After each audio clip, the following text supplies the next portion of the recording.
Hi guys, it's Kino. Welcome to another video. So in today's Pick a Card, we are going to be finding out what your higher self needs you to know right now. This is a timeless reading, so whenever you happen to stumble upon this video, the messages will be for right now when you are watching.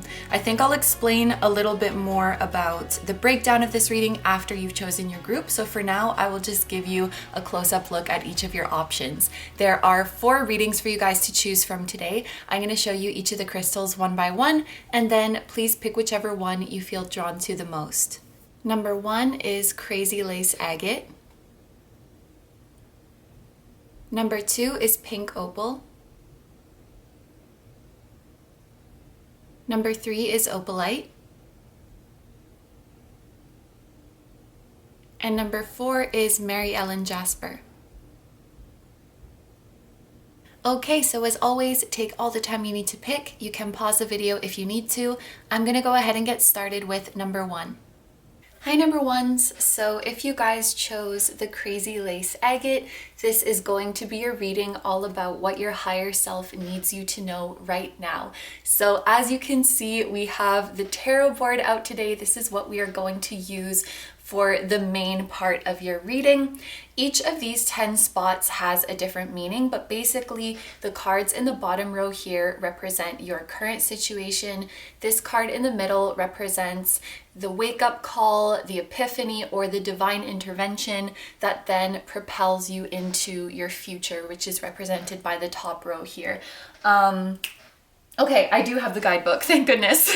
I was just gonna go over what each of these spaces mean before we get into it. So this is your current opportunities, your current obstacles, the tools that are available to you, your natural advantages, your wake-up call or divine intervention, changes coming your way, potential opportunities, new connections, new focal points, and then finally the outcome. So we are just gonna get right into it. Sorry if you can hear this chair, by the way. This is the chair that I use all the time, but I feel like she's being especially creaky today. Okay, group number 1. What does their higher self want them to know right now? So, starting off with your current opportunities, we have the 5 of Cups, your current obstacles, we have the Emperor, okay, tools that are available to you, we have the Fool,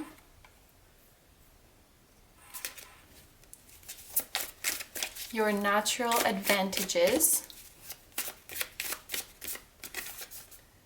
10 of Pentacles. For your wake-up call or your divine intervention, we have the 10 of Cups. Oh my goodness. Okay, changes coming your way. We have the Ace of Cups. New opportunities. The 9 of Cups. Holy crap, your future is on fire. New connections. We have Justice. New focal points.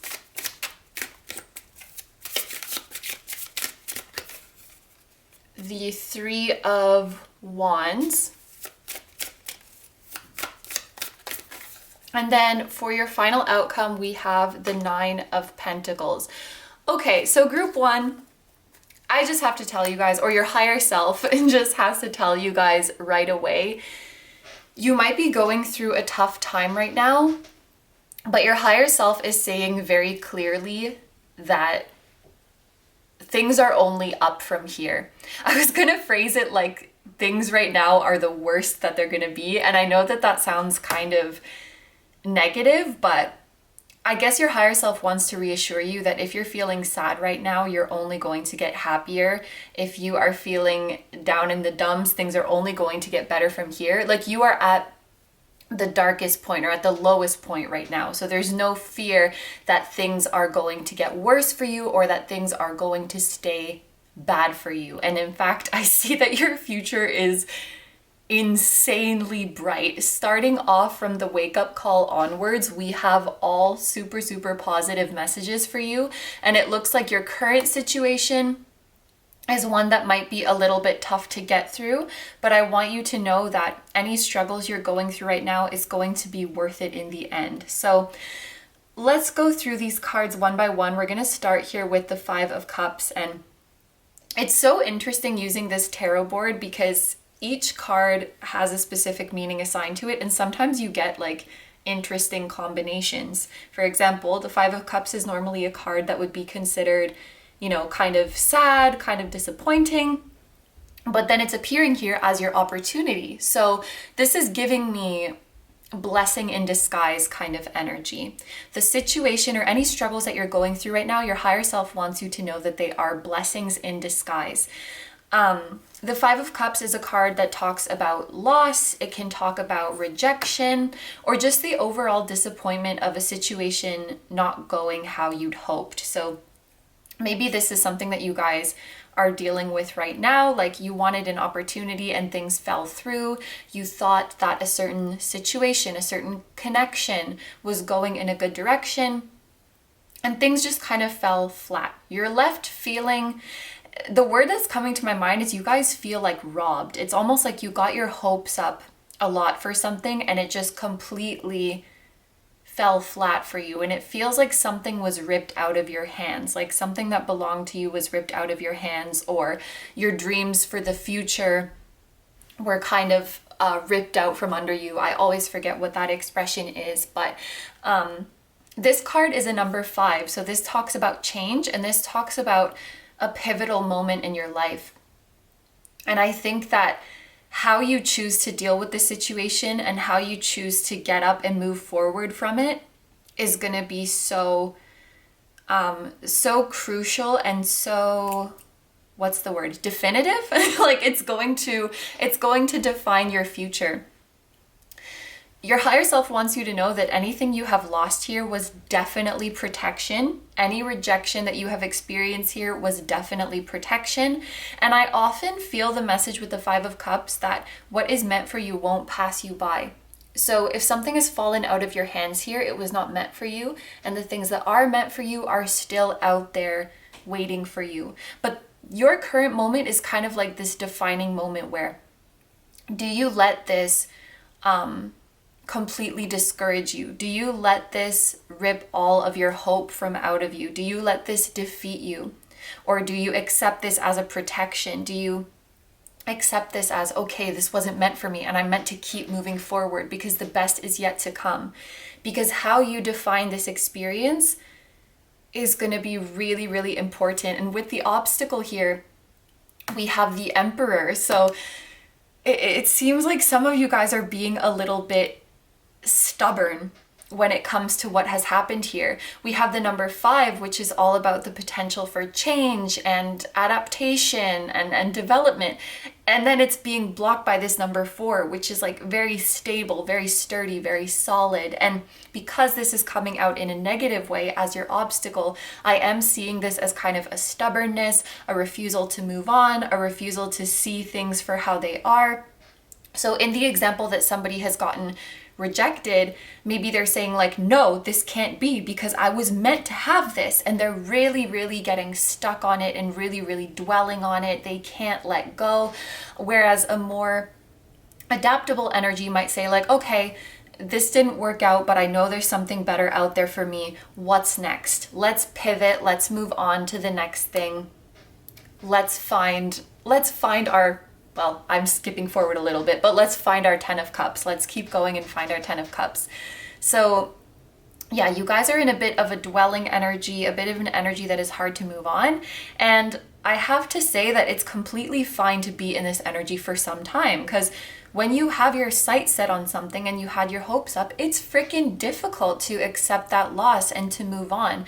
But I think when this becomes a problem is when you stay in this energy, even when the universe is trying to move things along, even when the universe is trying to move is trying to show you new things.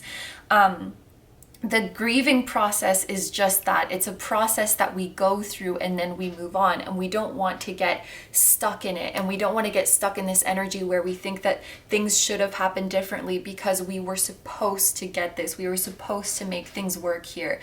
And the biggest advice for you guys from your higher self is that if something or someone, some energy is trying to exit your life, let it exit your life at this time and be open to new energy. I think it's interesting as well that the Emperor doesn't have a head here, so there could be a message here about not looking at the situation objectively, being too much in your feelings, in your emotions, in your sensations, and maybe being so emotionally overwhelmed by what has happened that you're not able to rationally analyze the situation and say like, okay, this is not the end of the world. I'm gonna be fine. I have my life ahead of me. I have there's so many fish in the sea. In the Angel Tarot deck, which I reference quite a bit, the Five of Cups says on it, crying over spilled milk. So your higher self may be hinting a little bit that that is what is going on here. Like whatever has happened is really, really not the end of the world. In fact, it's just the beginning of the rest of your life. It's the beginning of all of the blessings that are yet to come for you. But some of you guys are like so in your feelings that you think everything is over. You think that you'll never be happy again. And again, it's okay to be in this energy for some time. I think it's part of the grieving process, but I think your higher self is also gently nudging you and saying like, okay, I think it's time for us to get up and move on now, because there's a lot of happiness waiting for you just around the corner. The next card that we have here is the Fool. This is a card that represents the tools that are available to you. And what has actually come to my mind with this card is your relationship to spirit. The Fool is the card number 0, and it's said to be the card, like being 0, it is the closest to source. It's the closest to spirit. And the Fool represents this openness and this readiness for what's to come. Taking a leap of faith and allowing whatever comes to come to you. And actually, it's really interesting because the Fool is associated with Uranus, which is Aquarian energy. And at the time that I'm filming this video, we are just about to have a new moon in Aquarius, and the number 0 makes me think of a clean slate. Obviously that will have passed by the time this video is up, but maybe there is some powerful ritual that you guys could do on a new moon to sort of clean your slate, and almost like you're restoring yourself to factory settings.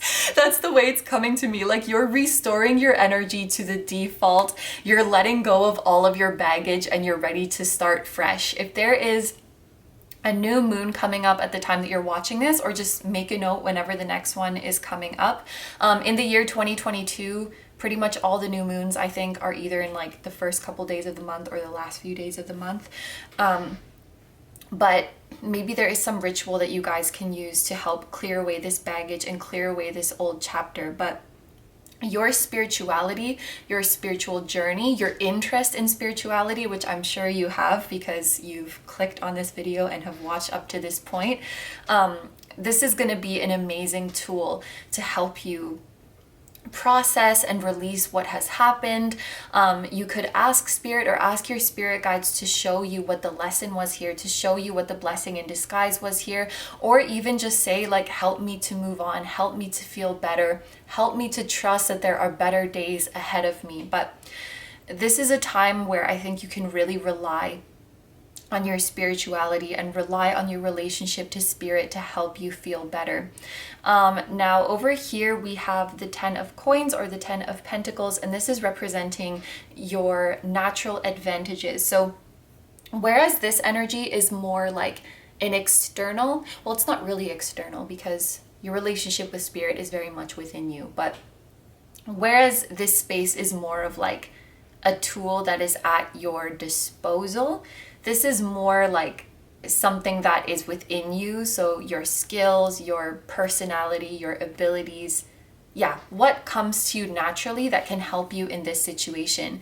With the 10 of coins here, there's this feeling of building a solid foundation and then building up on that little by little. You are building something sturdy, you're building something beautiful, you're building your empire over time. I think that you guys, first of all, I think that you guys are very practical and very logical. So I hope that when I was interpreting the Emperor, it didn't come off like I'm flat out calling you guys illogical. I think that at this time you might just be emotionally overwhelmed and you know, getting very much in your feelings, even if you know better from a practical place. But with the Ten of Pentacles here, you guys are very practical, and it's like you're very good at planning, and I think you're very good at looking at like the grand scheme of things, looking at the bigger picture, looking at the long term, because Ten of Pentacles is a card that really makes me think of long-term endeavors.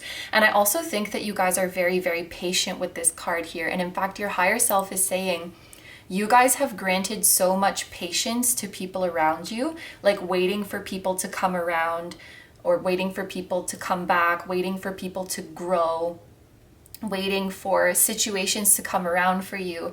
And your higher self is saying it's time for you to grant that patience to yourself. So to be patient with yourself in your own healing, to be patient with yourself in your own emotional process, to be patient with yourself in growing and building your future. I think you have these amazing qualities of like being very good at planning ahead and being very dedicated and very devoted, but a lot of it goes outward. So you're giving all of this like devotion and planning and foresight for the future to people and situations around you. And it's time to bring that back to yourself and start looking at yourself and looking at your own future as this beautiful empire that is being built. And back to that interpretation of looking at the grand scheme of things, looking at the bigger picture of things, I think that you guys will have the ability of seeing that whatever has happened here, this Five of Cups is just a transient moment in the grand scheme of your life, and whatever emotions you're feeling here, they are temporary. And I keep hearing this phrase like you have your whole life ahead of you, or you have the rest of your life ahead of you.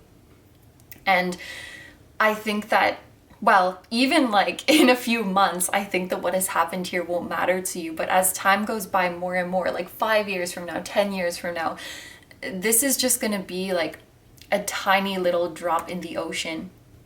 And I think your higher self wants you to get excited about your future and really start investing in yourself and in your long-term future. So now we move up to the Ten of Cups, which I'm so excited to see. This is a card that represents your divine intervention or your wake-up call. And honestly, it can kind of be both, but I am feeling that this is something that's going to come to you. The number 10 here is actually making me think of the Wheel of Fortune, which is the number 10 card, and it's a card that talks about divine interventions and about fate being on your side, about things starting to move in your favor. Look at all of the words that are on here. We have the Wisdom Elixir, we have Harmony Elixir, Dream, Calming, Happiness, Love, Passion. These are all of the things that are coming to you.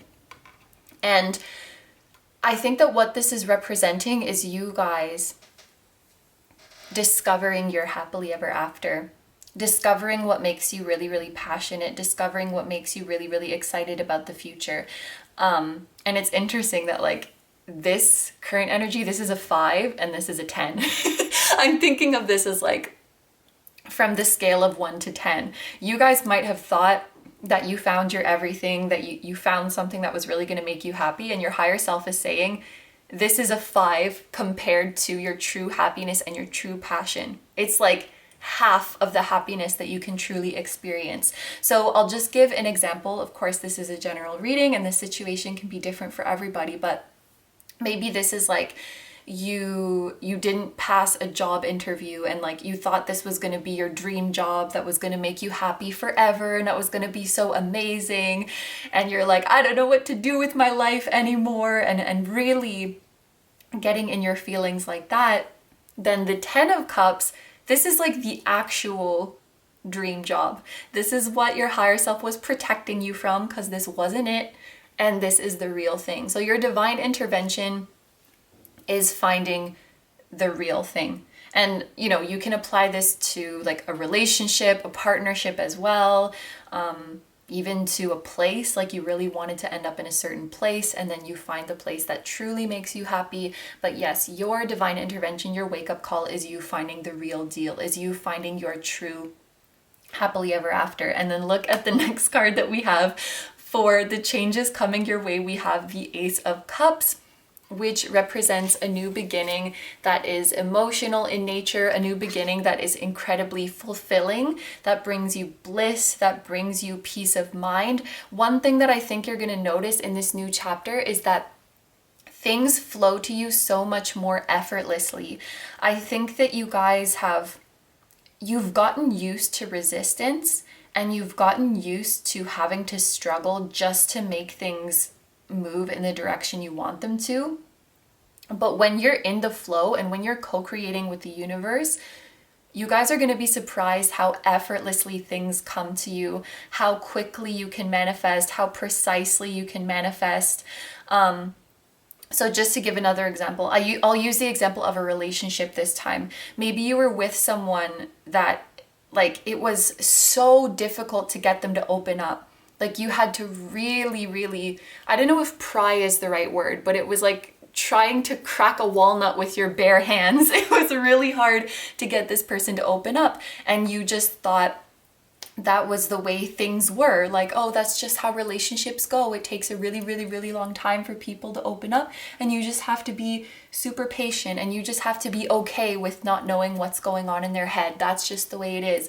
And then when you find your 10 of Cups, you're with someone who is incredibly open, who is incredibly emotionally available, who is vulnerable with you, who is sweet and sensitive with you, and just lets their feelings pour out. And you're like, wait, is this how it's meant to be? Is this what it's meant to be like? Oh, also, supportive friends. That's another one that I have to say. So for some of you guys, this is friendships where you're like, you're surrounded by friends who are incredibly supportive of you. They're so happy for you when you're successful. They lift you up, they compliment you, they praise you, and you're like, damn, is this what friendships feel like? So some of you guys might have had, if I'm being honest, some low-key, not very good friends who would, you know, you thought like, oh, friends always just playfully roast each other, but no, they were straight up being rude to you. They were straight up putting you down. They were not happy for you when you were successful. Yeah, that could be one for a lot of you guys. Like, you're finding real supportive friendships and you're like, wow, this is what, yeah, this is a love potion. Like, this is what real love is meant to feel like. So, yeah, like, I'm hearing like you ain't seen nothing yet when it comes to the love that you're able to feel, when it comes to the happiness that you're able to experience. You guys have really, really seen nothing yet. The next card that we have, which is opportunities coming your way, we have the 9 of Cups, which is a card that talks about wish fulfillment, about your desires coming true. And then I also want to read these ones: Wish Tonic, Bliss Brew, Love Potion, Joy Elixir. Your higher self is really, really coming through to pump you guys up for the future. I do think that this can really be whatever you want, because the 9 of Cups is about your wishes coming true. Obviously, you guys are going to have different wishes, but the future that you guys are stepping into is one where whatever you wish for, whatever you want, you can make it a reality.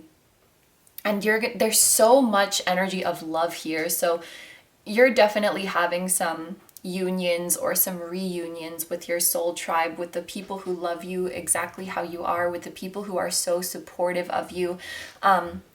This is a card that also makes me think of peace. It makes me think of stress fading away. So I think the lifestyle that you guys have in the future, it's one that feels very easygoing, very no worries. I'm thinking of like warm islands. Maybe some of you guys are living in the tropics or moving to a warm place, but I'm getting that vibe of like people living in a warmer climate, and they're just a lot more relaxed and less uptight and less go, go, go. And it's like, no worries, like this kind of energy. I don't know, maybe that's a stereotype. You guys who live in like warmer climates or tropical climates, please let me know if that's true, but this is the kind of vibe that I'm feeling. It's slow, it's no rush. I think that it's either your workload is going to be decreasing, or you just love the work that you do such that it doesn't feel so much like work. It doesn't feel so stressful. Or you could be working for people or working alongside people who are a lot more easygoing and a lot more understanding and a lot more compassionate towards you. The main message here is that the people who surround you, they like you for you, and they don't like you for what you can do for them. They don't like you for who they are in association to you or anything like that. They don't like you for selfish reasons. And I think some of you guys, unfortunately, have been in connections with people who like you for selfish reasons. Like, I like you because of what you can give me or what you can make me, and things like that. And here it's just that relief of like, I can just be. I can just be, and I can just receive love because I'm inherently worthy of this. So moving on now, we have new connections, and we have Justice here, which is like literally, it's a card that is associated with Libra energy. Oh, also I should say, I did say Aquarius here, and then this is Libra energy, and then this is Aries energy, just in case that is significant for you guys. But yes, this is a card associated with Libra energy, Libra and 7th house energy, which is all about partnerships, balance, and harmony, which is amazing. So this is also a major arcana, and Justice makes me think of contracts or like soul contracts, and I was getting a soul family kind of vibe with these previous cards here. So I do think that a soul family reunion is on the horizon for you guys. I also think this image is really, really cool because we have the brain and the heart together, and it reminds me of what we were talking about here. Like, I think that you guys are incredibly logical, practical, smart, but you also feel things really, really, really hard. And maybe you guys have struggled for your head and your heart to coexist. And it's kind of like one of them, I'm also getting Chariot energy, like Cancer energy. But like one would take the reins. So you're either like really, really in your head or really, really in your heart. And it's kind of been an either or thing. And I think that the new people in your life, it's because they show you love and support and validation no matter what you're going through. And I think like it's almost like your brain and your heart might have some kind of animosity towards each other, where your brain is like, oh my gosh, my heart is so dramatic, my heart is so illogical. And then your heart is like, my brain is so skeptical, my brain is so pessimistic, my brain is so critical. And they kind of have this beef with each other. And I think the connections that are coming into your life, like we spoke about, they love you for exactly how you are. And I think they show love and validation to your analytical, critical side. And they show love and validation to your sensitive, illogical side. And both are important. They show love to both sides of you, and you realize like, I am both of these things. I'm not one or the other. I am both, and I can be both, and both sides of me are beautiful. And I think probably what has confused you guys and made you think that you have to be an either or made you think like, which one am I, is that you've probably been in connections where one was rewarded and the other one was punished. So you're with someone and you're like, okay, this person doesn't like my emotional side, so I have to come across as like super cerebral and skeptical and analytical. But then if you meet someone else, and if I'm just thinking like spiritual community, if you meet someone else who's like, your brain is not your friend, your ego is not your friend, don't listen to the skeptical part of your brain ever, then you're going to be like, wait a minute, I'm confused. Like, which one is it? Which one am I supposed to be? And I think when you're with the right people, they make you realize that you're both. And then once both your brain and your heart realize that they're both valid, I think the animosity that they have towards each other stops, because they don't feel like they have to fight each other anymore. Like, they were never in competition in the first place. So the connections coming into your life are going to help to repair the relationship between your brain and your heart, and also help you to accept and love the totality of you, and stop with this like, I need to decide which parts of me are lovable and which parts aren't, and then I need to shove the unlovable parts, or what is it, sweep them under the rug and never let them see the light of day. And no, all of you is allowed to see the light of day, and all of you is lovable, and this is what they're teaching you. So the next card that we have here is the Three of Wands, which is representing your new focal points. And this tells me that you guys are ready to explore, you are ready to expand. I think earlier in this reading, in your current energy or in your past energy, you had this very specific idea of like, my life has to be this one certain way and I have to do this one specific thing. And I think here with this Three of Wands energy, your potential, your possibilities have just bursted wide open, and you realize that you can be so much more than this. And in fact, you can be anything. And I think this is a period where you're starting to not be unsettled by having options or by being multifaceted, but rather enjoying all of your options, enjoying all of your potential futures, enjoying all of the facets of you and all of the doors that are open to you, and just having fun with them without that pressing feeling of, I need to pick one, I need to decide. I could see this being travel. The Three of Wands is a card that often makes me think of travel. So you could be exploring different places, learning about different cultures, different languages, meeting new people, dabbling in this hobby, dabbling in that hobby. Like, you're really blossoming, you're really being cracked wide open and enjoying and exploring the variety of life. In terms of like your career, your profession, this can also be like an advancing or moving up kind of energy. So some of you guys might be, well, yeah, if this was a career, then definitely you guys are changing jobs and finding one that is more suiting to you. But some of you guys might be moving up in your existing career, so getting a promotion, getting a raise, or you could be traveling or relocating for school or work. This card also makes me think of like publishing or releasing or launching something. So if you guys are like writers or artists or content creators, or like you're interested in making an online shop or something like that. The Three of Wands just gives me a feeling of like you're releasing something out into the world, or you're publishing something out into the world. But yes, definitely, because this is new focal points, I think the world feels a lot bigger to you at this point, and a lot more exciting and a lot more fun as well.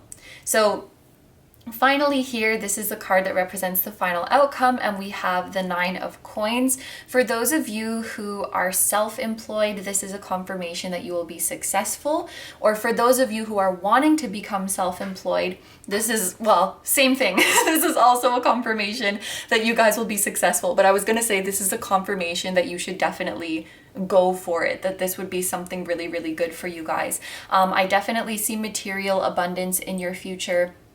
I see you guys being recognized, appreciated, and supported for the work that you do. And also, I actually think this is a really nice card to follow the Three of Wands, because the Nine of Pentacles makes me think of like a nice, varied, and well-rounded and balanced lifestyle. Actually quite similar to the Nine of Cups. Like a really nice balanced lifestyle, really comfortable, cushy lifestyle.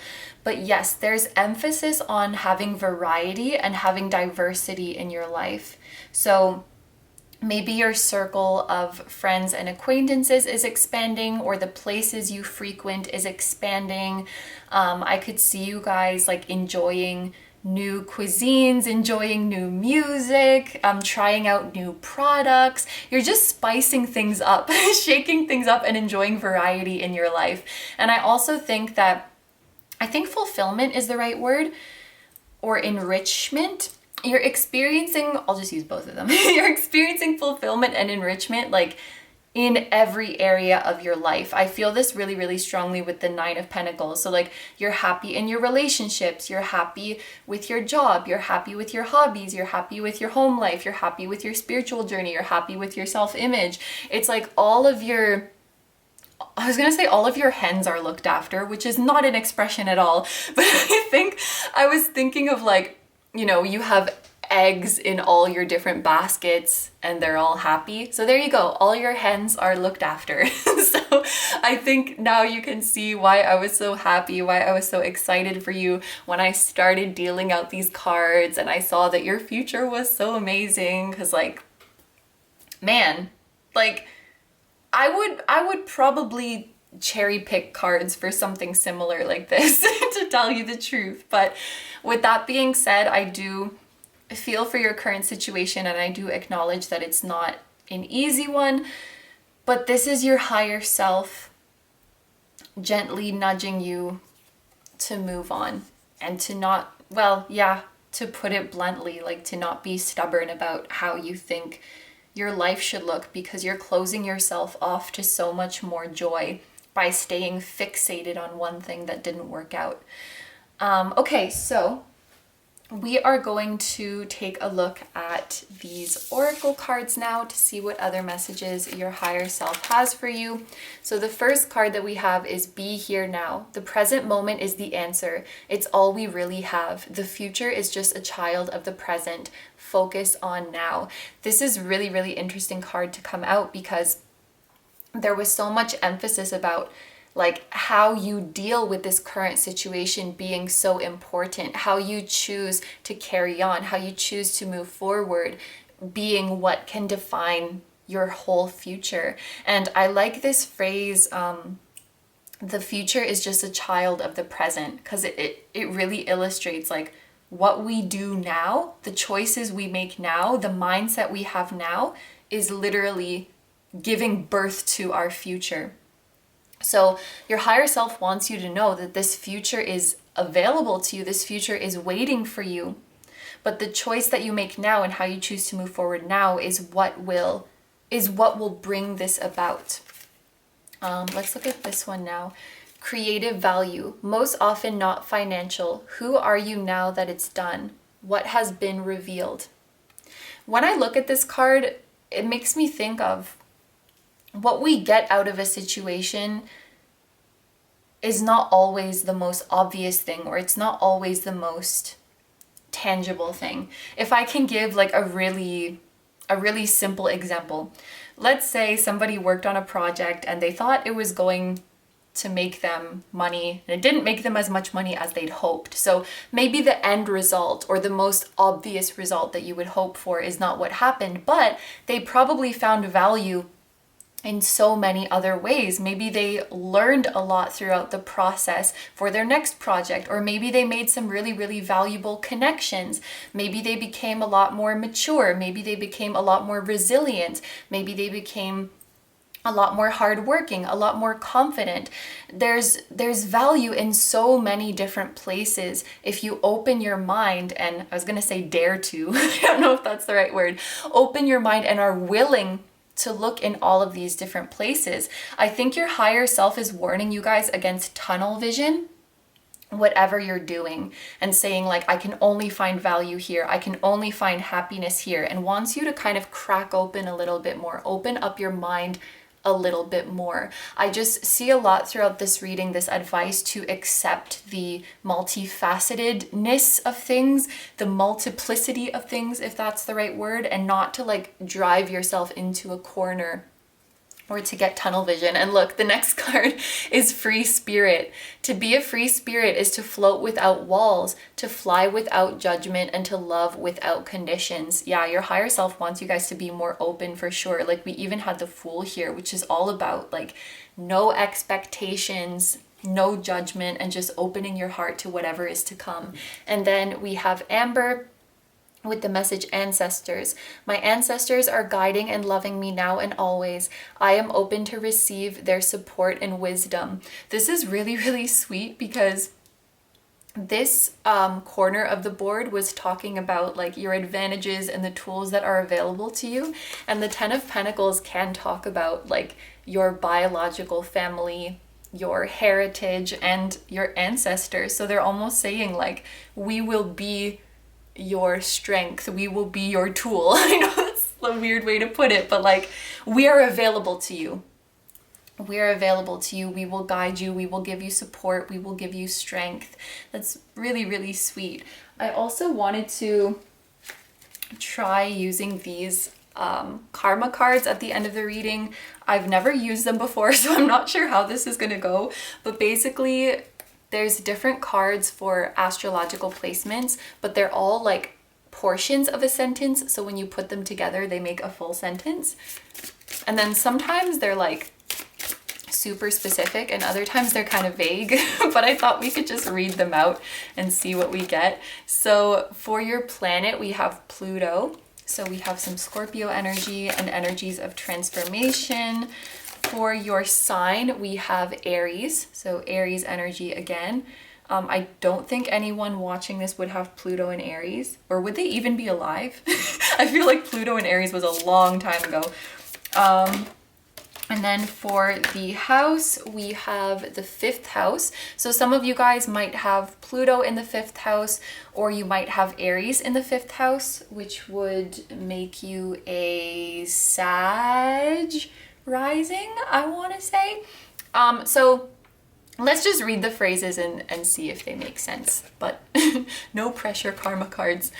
The need for control of energies to meet the challenge of the power of love.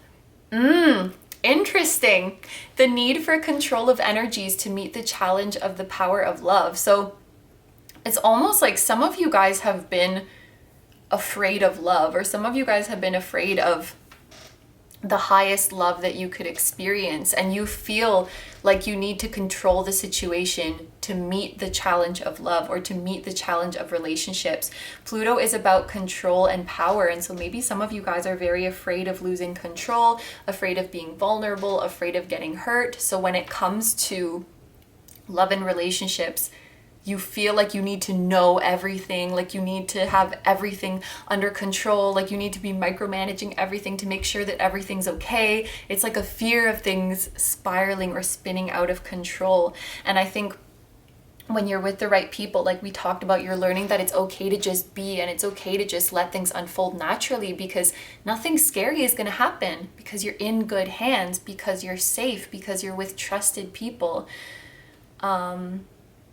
An obsession with your desires regarding investment, gambles, and other gambles. A power struggle resulting from the honesty and strength of your creations. That's reminding me of that friendship message. Some of you guys are very, very talented and you have a lot of potential. And I think some people didn't like that because it made them feel less powerful. It made them feel like they didn't have power over you. A lot of you guys have been in previous relationships that really did feel like a power struggle, and you had to fight for control, because if you didn't get control, then the other person was going to get control and start to control you.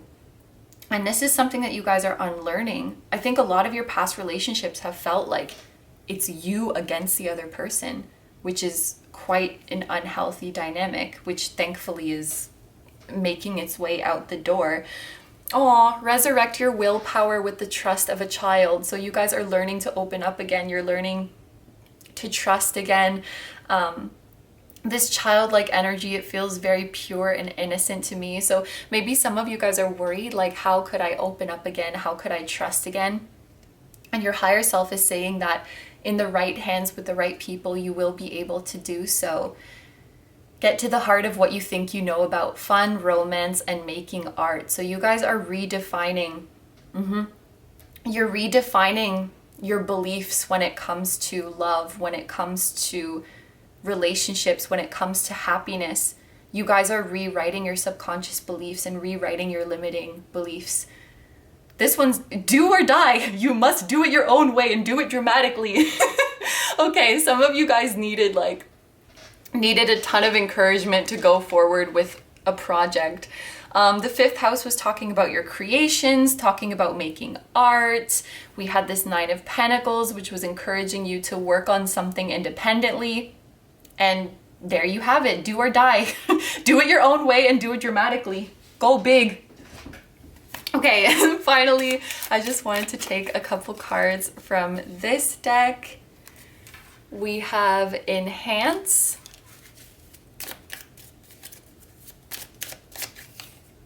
Attraction, ooh, and Manifest. Oh, that's so cool, because like when we talk about manifestation, we talk about attraction. So we have Enhance Attraction, Enhance Manifest. So some of you guys are really upping your manifestation abilities. And yeah, things are going to start attracting to you effortlessly. And yeah, I was also feeling like you guys are going to be able to manifest things a lot more specifically. With Enhance Attraction as well, it could be like you guys are feeling more attractive, like you're feeling more physically attractive, or you're feeling more attractive on the inside, and this is helping you to manifest the connections you want. But wow. Okay, so these are all the messages I have for you guys, group number 1. So I'm going to end the reading here. Thank you very much for letting me do this reading for you. I hope you have a wonderful day or night whenever you're watching, and I wish you all the best. Please take good care of yourself, stay healthy. Don't forget to like, comment, and subscribe if you feel like doing that. I also have a Patreon, so if you guys are interested in seeing even more exclusive pick-a-cards where you get to choose the topic, that will be linked down below too. And I have a music channel. The song that you guys heard at the very start of this video was an original song, so if you guys are interested in listening to that or any of my other songs, my music channel will be linked down below too. I'm sending you guys lots of love, and I will see you in the next one. Bye bye! Hi number 2s, so if you guys chose the pink opal, this is going to be a reading all about what your higher self needs you to know right now. So as you can see, I have the tarot board out today. This is what we're going to be using for the main part of your reading, and each of these 10 spaces has a different meaning, but essentially the 4 cards in the bottom row here will represent your current situation. This card in the middle will represent your wake-up call or your divine intervention, which then propels you into your future, which is represented by these cards in the top row. So I'm just going to read from the guidebook to make sure I get it exactly right, but here we have your current opportunities, your current obstacles, the tools available to you, your natural advantages, your wake-up call or divine intervention, changes coming your way, potential opportunities, new connections, new focal points, and the final outcome. So let's get right into it for group number 2 and see what your higher self wants you to know. Okay, so we are going to start off with your current opportunities. We have the Devil,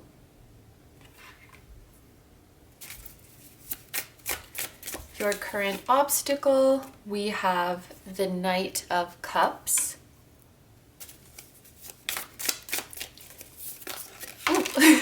for your tools, for your available tools, we have the 5 of Swords. For your natural advantages, we have Judgment.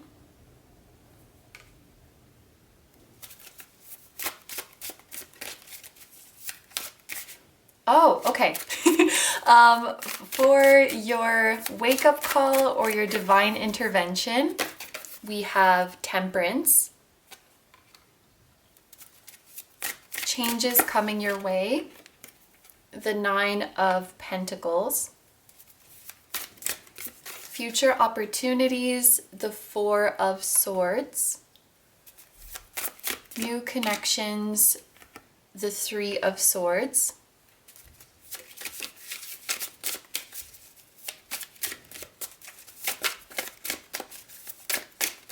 New focal points, Strength. And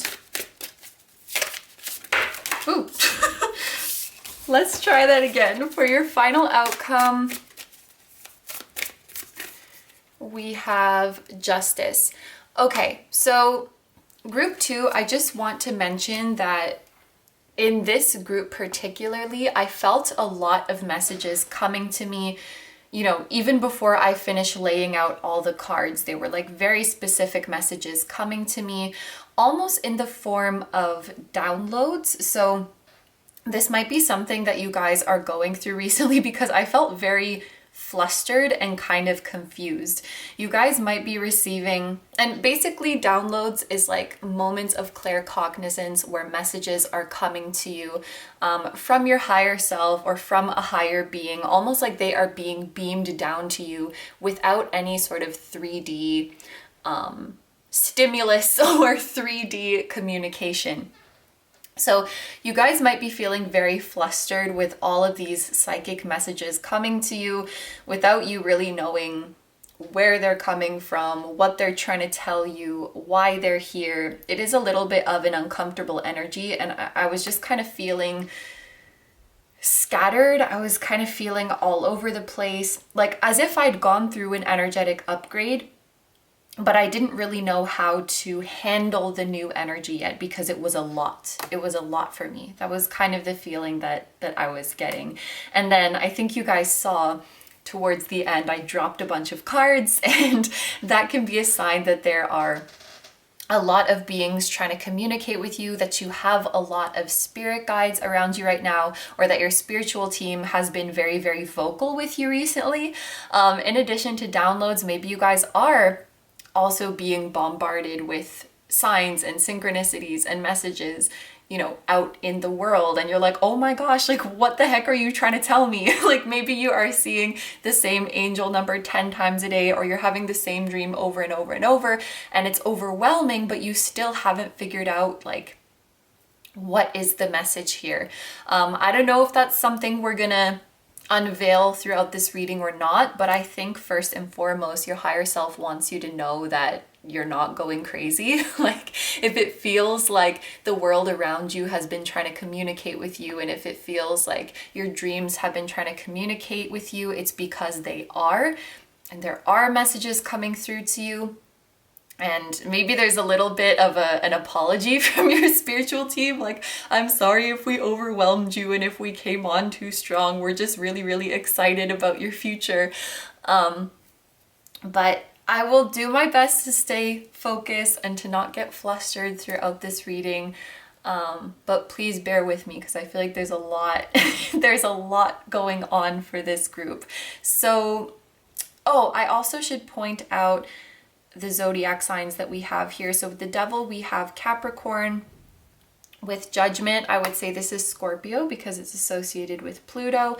We also have Sagittarius here and Libra. And actually, I'm just noticing that these zodiac signs go in order. Like Libra, Scorpio, Sagittarius, and Capricorn are like a consecutive chunk in the zodiac wheel. So these could very well be your zodiac signs or the zodiac signs of someone significant, but I also think it could be talking about a chunk of time, like Libra, Scorpio, Sag, and Capricorn season, which would be the period between late September and late January.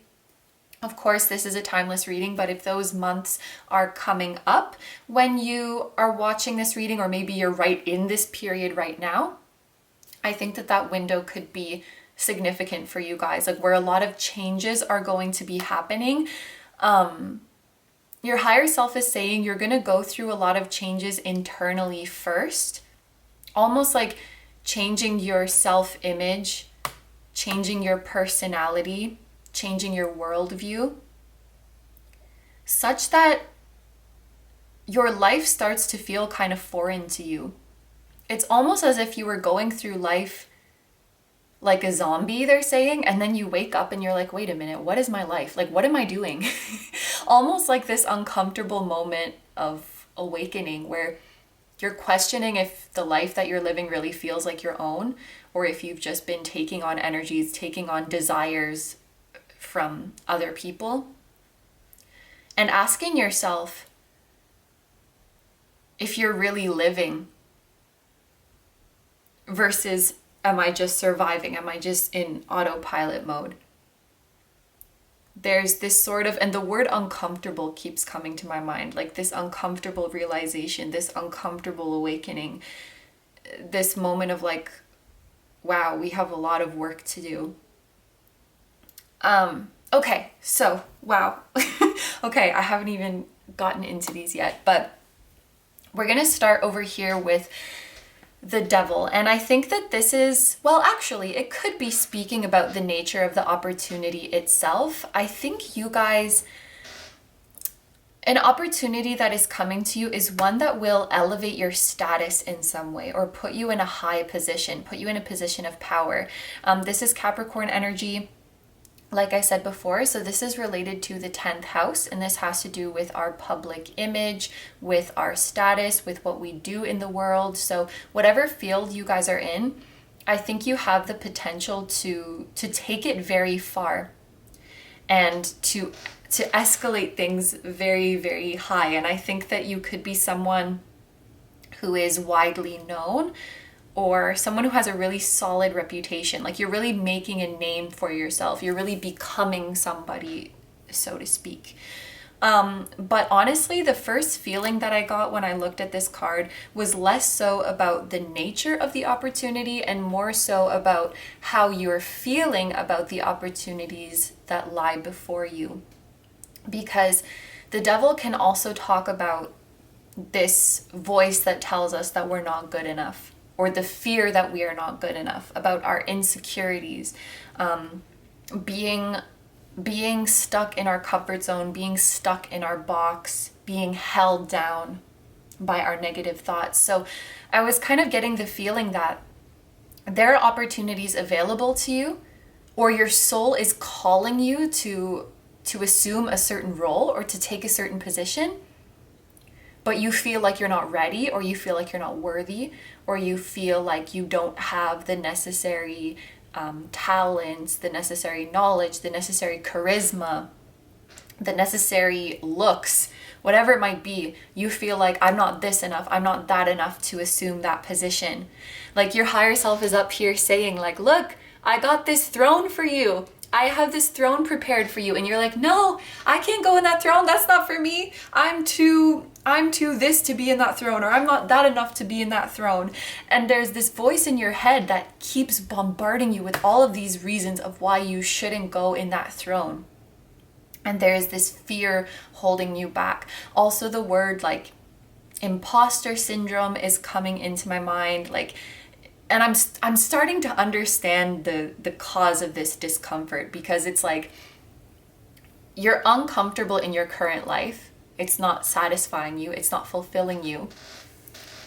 You have this future potential that is waiting for you, but you don't feel worthy of it yet, or you don't feel like you can do it yet. So it's like, I'm not happy with where I am now, but I don't feel like I can move to something else. And so it's like this very frustrating and very icky kind of limbo where you feel like I don't belong here, but I also don't belong there. And you don't know what to do. And I think building up your confidence is going to be the key here, and probably we'll get into this later. But I think it's very, very, very interesting that you have the Knight of Cups as your obstacle. And there's two different interpretations that are coming through here. One of them is that you guys are very sensitive. And when your soul is calling you to step up into a higher position, a position of authority, or a position of being very well known, like the 10th house in astrology is at the top. Everybody can see it. It represents the point in the sky, like where the sun is at noon. So it's way up there and it's shining on everything and everyone can see it. And your soul is calling you to step into a place like this, to be seen, for your ideas to be seen, for your works to be consumed, for your voice to be heard. And I think you guys are very sensitive. And I think you could be scared of the criticism that would come to you, or you're afraid that people would look at you with contempt, like, oh, they're not worthy of a position like that. You could be afraid of being envied. of receiving negative comments, of receiving backlash, just of getting hurt like this. This is like a very sensitive soul who doesn't want to get hurt. Now, the other interpretation that I was seeing with this is actually your empathic abilities, because I do often think of the Knight of Cups as an empath.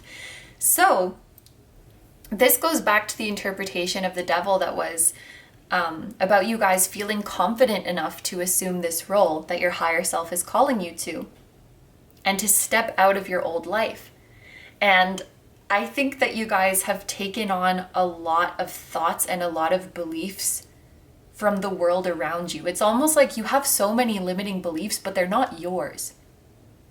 This feeling of like, I'm not talented enough, I'm not attractive enough, I need to fit these very, very strict standards in order to be worthy of success or to be worthy of recognition or people paying attention to me.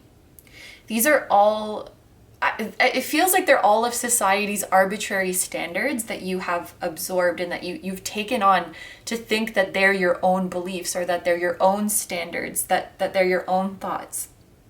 But they're not. And you guys might also be surrounded in person or virtually by this kind of fearful energy, negative energy, insecure kind of energy, and just you've soaked it up like a sponge. I think a detox might be really, really beneficial for you guys, like a social media detox or even an in-person detox, like just taking a few days to be alone and to limit communication with the outside world and just come back to yourself. I think you guys have just taken on a lot of stuff that is not yours, especially standards and expectations. Like, if I'm to assume this role, I need to look like this, I need to act like this, I need to be at this level, I need to be good at XYZ. Like, these are all things that you've taken on from the outside, and I think you need to like flush away your external influences and come back to yourself, because yourself, your higher self, is the one who's calling you up here, who is calling you to this throne and saying this is yours. And so you just need to realign with that. So this is your sensitivity and your empathic gift, which is actually kind of getting in the way here, because it's not that you being an empath is getting in the way, but I think it's a lack of awareness of where your gift is kicking in and what your gift is taking on. So there's just a need to be more aware of what energy is you and what energy is not you. And I think your higher self wants you to connect with them and ask them what they feel like. Ask your higher self, show me what you feel like. Show me what my authentic energy feels like. And that's probably going to be an emotion. You know, when my higher self is with me, when I'm aligned with my higher self, I feel like this. And when I feel that emotion, something is off, and that's not my energy. So, you know, this is an obstacle that can become your advantage as long as you're aware of it and you know how to work it and you know how to distinguish between the energies that you're picking up on. I think it's really interesting that we have a fertility tonic here, because this is giving me Empress energy. This is giving me abundance energy. Your creations bringing you wealth and bringing you abundance. It's giving me that kind of vibe. So the next card that we have is it's the tools that are available to you, which is the Five of Swords. And this is a card that talks about inner conflict, confusion. It has this feeling of arguments or butting heads. And the way I'm interpreting it in this case, this is your skepticism.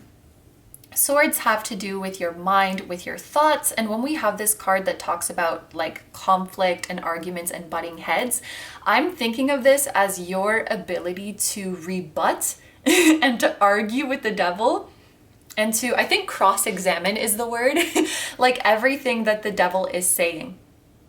Your skepticism is going to be your friend. And maybe this is coming as a surprise for some of you guys. Like if you have heard a lot of this message of like, you shouldn't be skeptical, you shouldn't doubt, you should just accept what you're feeling.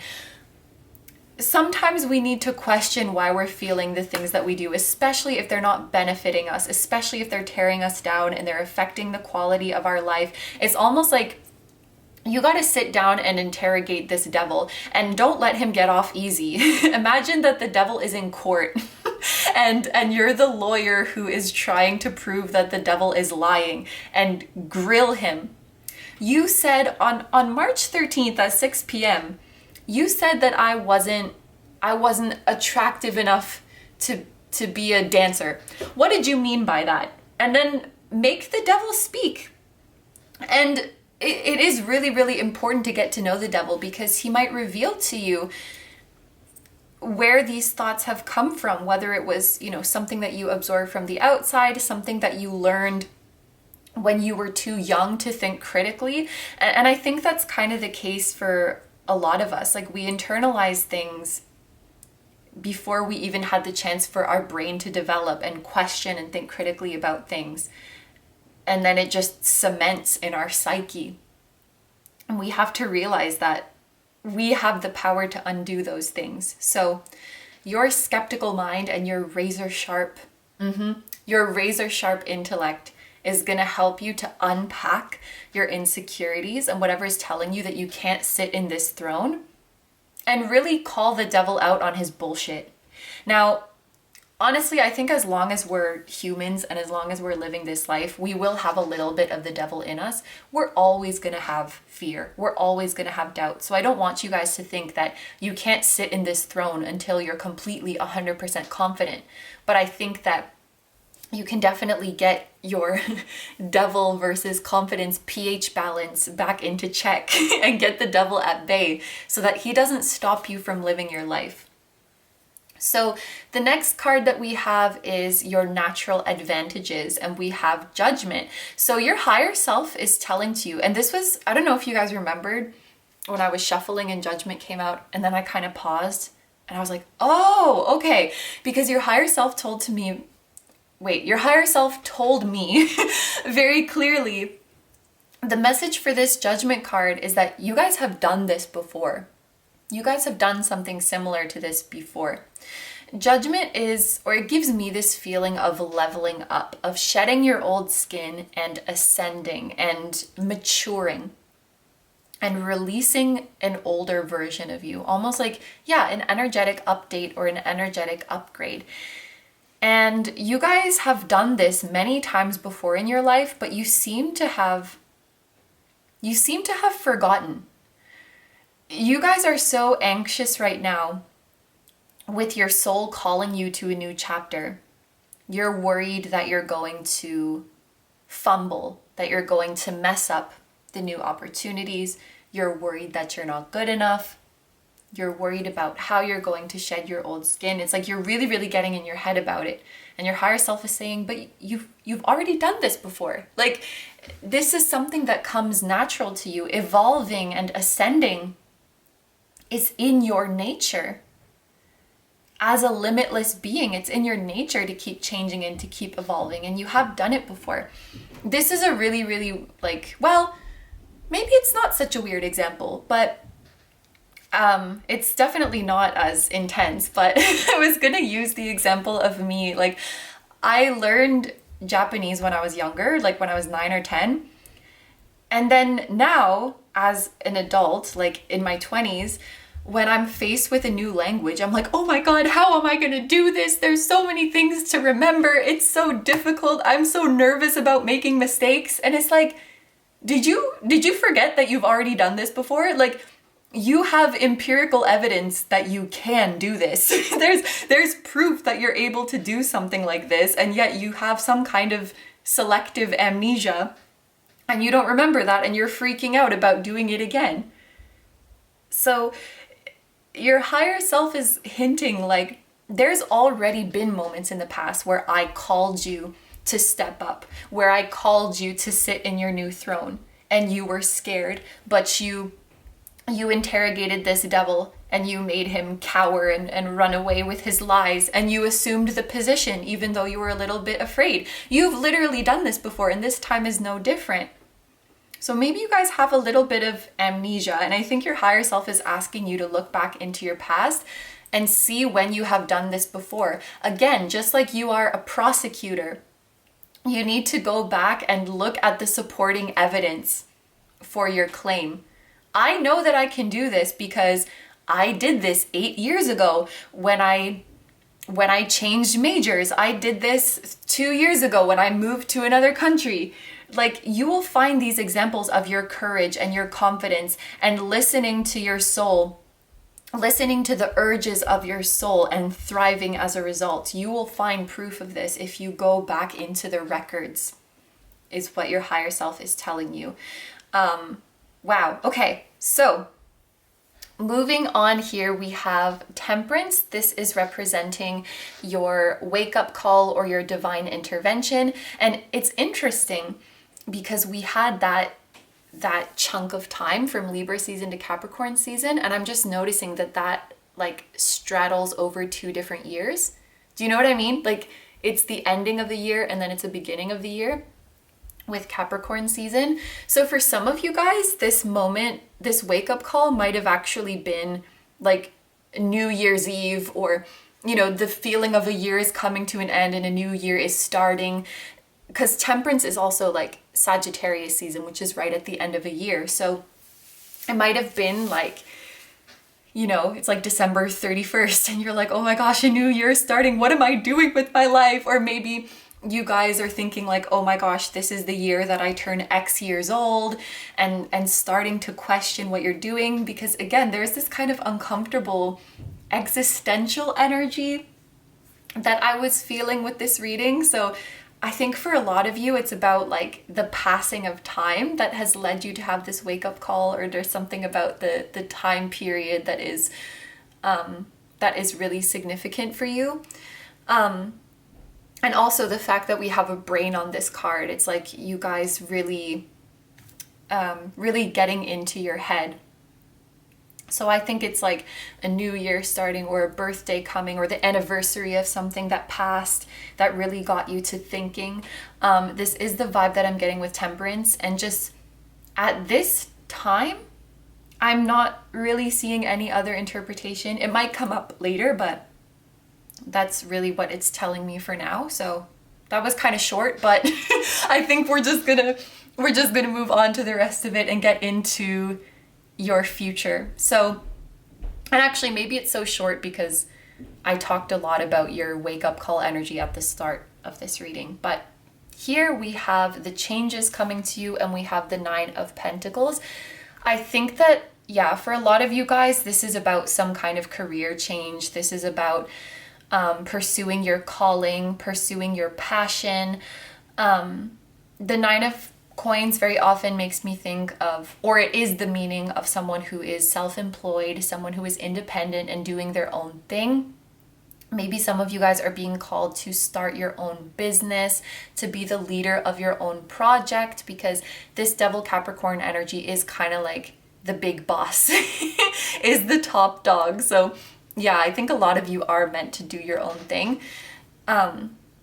I'm also getting Hermit energy, like the lone wolf who marches to the beat of his own drum and thinks for himself and has his own ideas, which is Virgo, by the way, Virgo energy. I feel like that's, you guys are very much Hermit, but like a real boss version of the Hermit. Yeah, so certainly you don't have to be self-employed, but I do think that is the case for most of you, or at the very least your soul is calling you to this direction. But I think very, very many of you will go through a significant change in your career, in your finances, how you make money, or in your home, in your living situation, or both. And I actually want to say within the year. For most of you, it will be within 1 year, maybe within 2 years for fewer of you. There's also a message here about your income increasing, which I'm feeling is like a surprising message for a lot of you guys, because it's almost like you have it in your head that if I start pursuing my passion, I need to be mentally prepared to make less money and be less financially secure. And your higher self is saying that actually the opposite is going to happen, and in a pretty short amount of time. like maybe within those 1 or 2 years that we were talking about, you're actually going to be making more money and having a more comfortable and abundant lifestyle than you do now. Be careful about assumptions, I think, just in general. Assumptions about what's going to happen, what's going to go wrong. Maybe this is something that you can grill the devil about. Like, what makes you so sure that I'm going to be less abundant? You have no proof of that.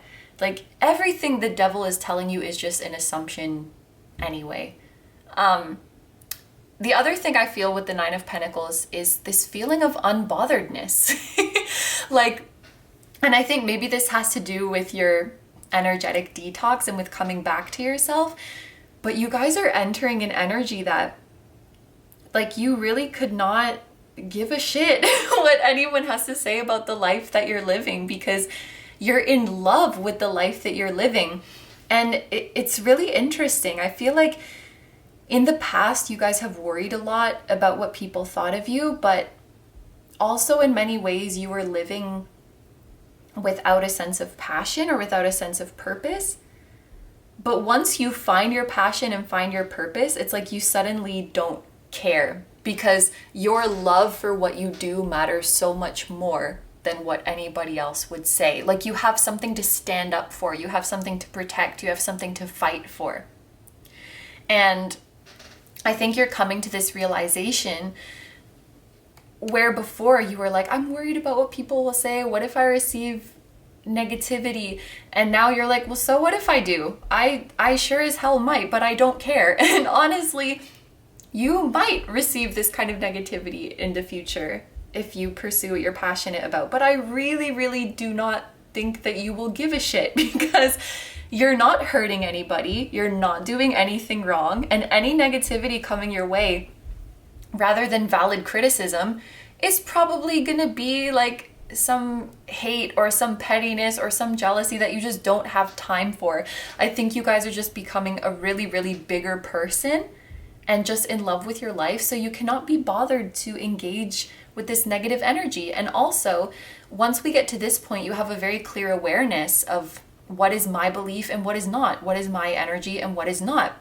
So when some negative energy comes your way, you're like, oh, that's not mine. I don't vibe with that. Let's just send that along its way. And you don't feel the need to absorb it. You don't feel the need to engage with it. You don't feel the need to react to it, because you only have 24 hours in a day, and that time is precious and you're not going to waste it. So there's really, really high levels of maturity and self-respect here, and just like such a love for your life and such a love for what you're doing. And I'm really, really happy to see this for you guys.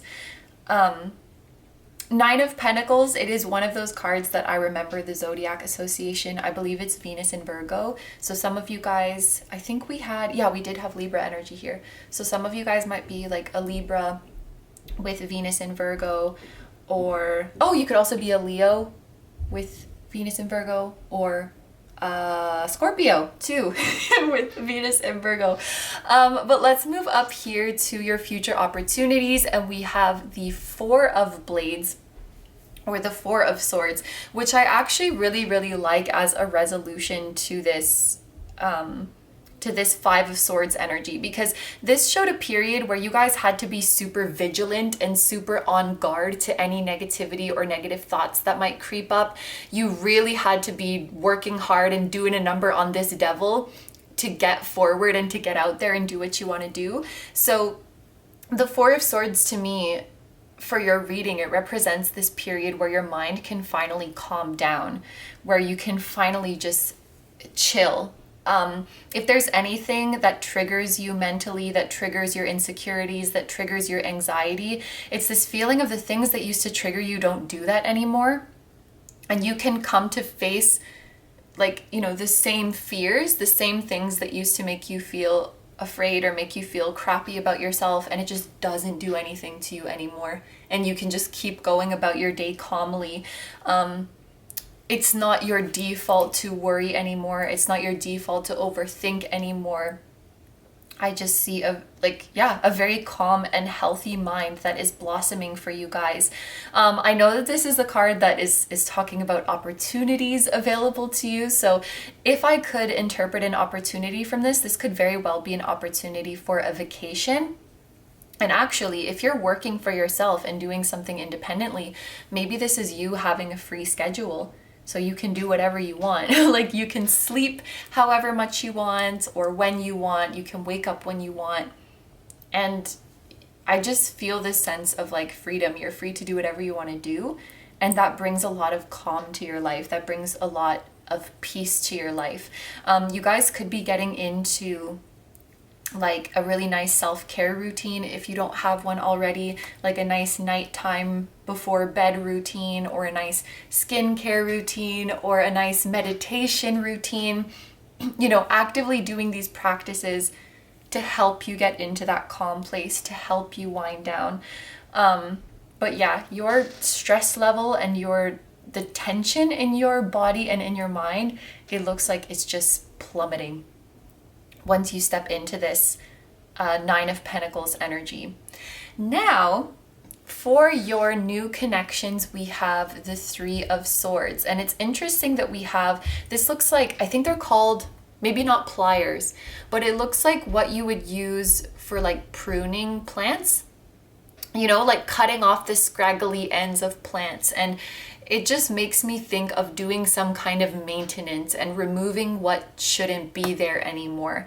So I know that this is talking about new connections, but I do think that for some of you, this is talking about removing connections from your life. If you look at your energy as a bush, you have to cut off the dead ends. And I feel like there are some connections in your life right now that are represented by these kind of dead bits, these kind of yucky bits that need to be pruned off. So you could be like going through your contacts list and clearing people out, putting some distance between you and some people in your life, or cutting them off completely. I definitely feel that vibe with this card. But I also feel that some of you guys could be having a reunion with someone that things didn't end very well with, because the Three of Swords can talk about like heartbreak, separation, sadness. So if you have drifted apart from someone or had a falling out with someone in the past, and you feel very sad about that, like you still miss them a lot, you still think about them a lot, I do think that there's an opportunity for reunion with them. I'm not sure if this is romantic, friendship, family, whatever it might be, but you know, if it rings a bell for you, probably you will know who this is. But I'm seeing those two interpretations, kind of weeding out the bad eggs in your life, or those who are not a good energetic influence on you, as well as the potential for a reunion with kind of a distant loved one, someone that you miss a lot, someone that things ended badly, and maybe you feel some kind of regrets, or you feel some kind of unfinished business. There's definitely potential for things to blossom there again. So the next card that we have is your new focal points, and this is Strength. I am taking this pretty literally and just saying that you guys have become so strong. You've learned how to keep this devil at bay. You've learned how to use your empathic gifts for your advantage and how to navigate them. You've learned how to use your skeptical and critical mind in a healthy way as well. You've learned how to be proud of your past self and acknowledge your past accomplishments and allow them to fuel you and show you how capable you still are. You've learned how to do your own thing, do what you love, and be unbothered, how to maintain your calm, like literally across the board. Across the board, we have seen how strong you guys are. And this is you really taking charge of your life. This is Leo energy. This is telling you that you are the main character. You are the star in your own life. And your higher self is saying it's about time that you start acting like it, that you claim that title of the main character in your life. You assume that position. And that's what your higher self has been trying to get you to do. And granted, that is a lot of work. Like if we look at this board, and like we talked about at the beginning of this reading, there is a lot of work to do here, inwardly as well as outwardly. But you guys have the strength to do it. It's just a matter of having the confidence to do it, of having the courage to do it. Also, a really nice message that I get with strength as well as judgment is that you guys have overcome your past and overcome your difficulties without becoming bitter. So, for example, if you're distancing from some people or removing some connections from your life, you're doing so, sending them love and compassion and hoping that they find peace, and without holding any sort of grudge or without resenting what they did to you and letting that live in your head. And in addition to anyone who is feeding you kind of negative energies or negative influences that you are picking up on, again, it's not that you judge them or think badly of them or feel bitterness towards them. You're just like, we're on different journeys. I need to look out for myself. Like, it's a very mature cord cutting. It's a very mature leveling up that you guys are going through, really without any sort of judgment or resentment towards anyone. Like, I just see your heart so full of love and compassion. There's so much maturing going on in this reading. And then your final card for the outcome is Justice. This is complete harmony in your life. Harmony between your head and your heart. Harmony between you and your spiritual team. So probably you're learning how to have a nice energy exchange with them as well, where they're not overwhelming you and you understand how to control your psychic gifts. I also think this is harmony between you and the people in your life, like surrounded by healthy connections. I'm really feeling with this Justice card that balance has been restored for you. And also I'm getting excited because I'm remembering the interpretation of the Justice card about getting what you deserve and reaping what you've sown. So it's actually a really lovely card to be at the end, where throughout this reading we've seen you guys putting in so much effort for yourself and so much effort for your future, for the final card to say the scale will be balanced out at the end, and everything that you put in, you're gonna get out of it. All of the seeds, this fertility, all of the seeds that you plant, you're going to reap your rewards. Everything is going to pay off for you because that's what you deserve. Woo! Oh my gosh, that makes me so excited. Okay, so we are going to look at some oracle cards now to get some additional messages and advice for you. The first one says, trust the wait. Just when the caterpillar thought her life was over, she began to fly. So again, there's a message of don't make assumptions about what's to come. If the caterpillar had assumed that going into the cocoon meant death, she might have been too afraid to do it and never become a butterfly and just stayed a caterpillar forever. That's probably not how that works, but for the sake of this analogy, I think that you guys know what I'm trying to say. When your soul is calling you to something, it's really important to trust that calling and to not assume that the worst is going to happen, to not assume that you're not good enough, because your soul knows best. Your soul would not be calling you to something for no reason. We also have creative procrastination. Find ways back in, slow down, restore and make a way for a clearer understanding. Release guilt and worry. Distractions can lead you to clarity. I think that you guys are in desperate need of a break. We talked about this need for a detox, for being alone, for taking it easy, for coming back to yourself. And it looks like some of you guys are feeling guilty about this. Like, you're worried that you're going to be less productive. You're worried that you're not going to get stuff done. And this is asking you to release the guilt and worries that are associated with that, because this downtime is really, really important for you guys to find clarity about who you are and who you want to be and about what your next steps are. And for those of you who are resonating with self-employment, with being your own boss, with starting your own projects, maybe some of you guys are feeling guilty that you haven't started yet, or that you're not at the at this stage of your project that you would like to be, and you might, you know, feel guilty about procrastinating or feel guilty about not being motivated, and this card is saying it's okay.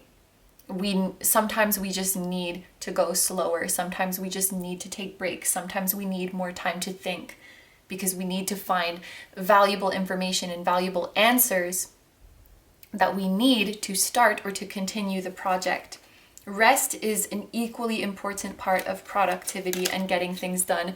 We also have starseed, very interesting. So some of you guys might resonate with being a starseed. Raise the vibration of the planet through your radiant, loving light. And then we have citrine with abundance. This is also a stone that I think is really, really good for people who want to start their own business or start their own projects. I am aligned at all times with the abundant energy of the universe. This powerful energy flows through me into every aspect of my life. So there you have it. Your money is growing. Your money tree is growing for sure. Okay, so I want to just take some karma cards to finish off this reading. Maybe you guys have seen these before, but they're essentially a deck of astrological placements, and each card has like a section of a sentence on it. So when you put them together, they make full sentences. And some of them are kind of weird, but we'll read through the sentences and see if there's any like significant messages for you guys. So for your planet, we have Neptune. This is Piscean energy. For your sign, we have Taurus. And for your house, we have the 9th house. So some of you guys, I don't think anyone will have Neptune in Taurus, but you might have Neptune in the 9th house or Taurus in the 9th house, that would make you a Virgo rising, I think. Yes, that would make you a Virgo rising if you have Taurus in the 9th house. So let's read what these sentences say. The idealization of resources to maintain spiritual values. Reading this sentence, I almost feel like one of the things that you guys might have internalized that is not your energy is like the idealization of material things, or that feeling of I need material possessions, or I need my physical appearance to be a certain way in order to be valuable. That might be something that you guys have internalized that is really not yours. Confusion regarding the practicality of long-range thinking or travel. So it seems like you guys are kind of confused about what your long-term future holds. Maybe some of you guys are confused about where you are supposed to end up, like where in the world you're supposed to end up, or you're confused about how to form a practical plan. Like, I know where I want to end up. I know what I want my long-term future to look like, but I don't know how to form a practical plan to get there. Sacrifice resulting from the productivity of what is to be shared.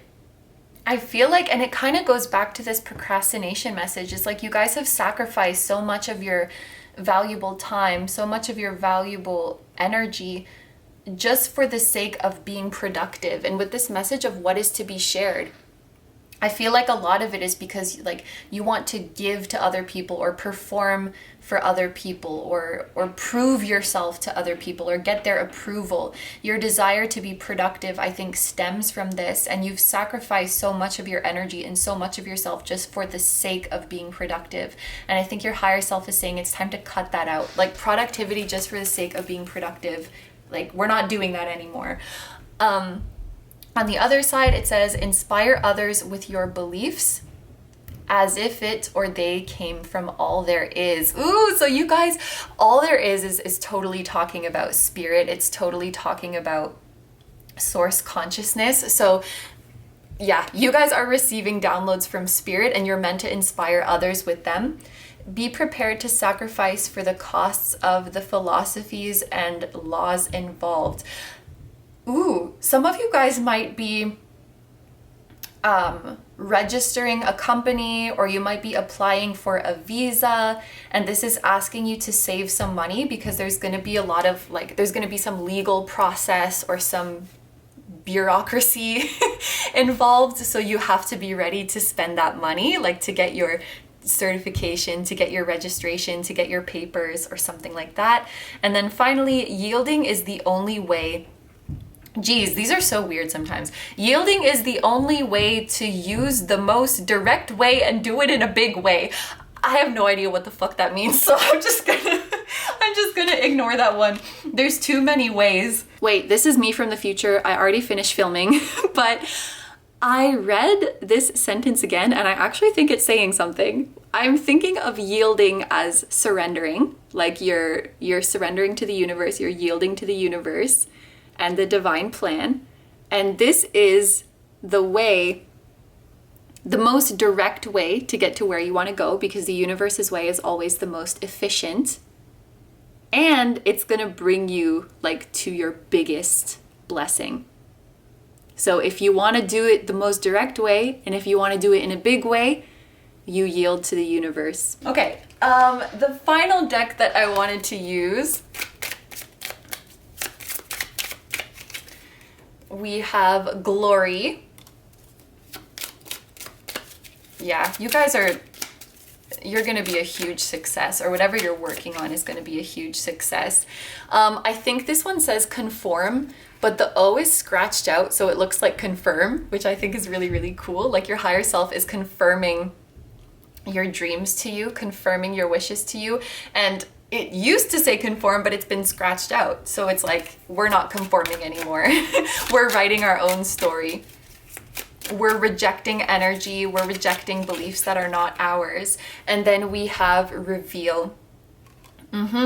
Your true glory is being revealed. Your true self is being revealed. It's being confirmed to you, and you are not conforming anymore.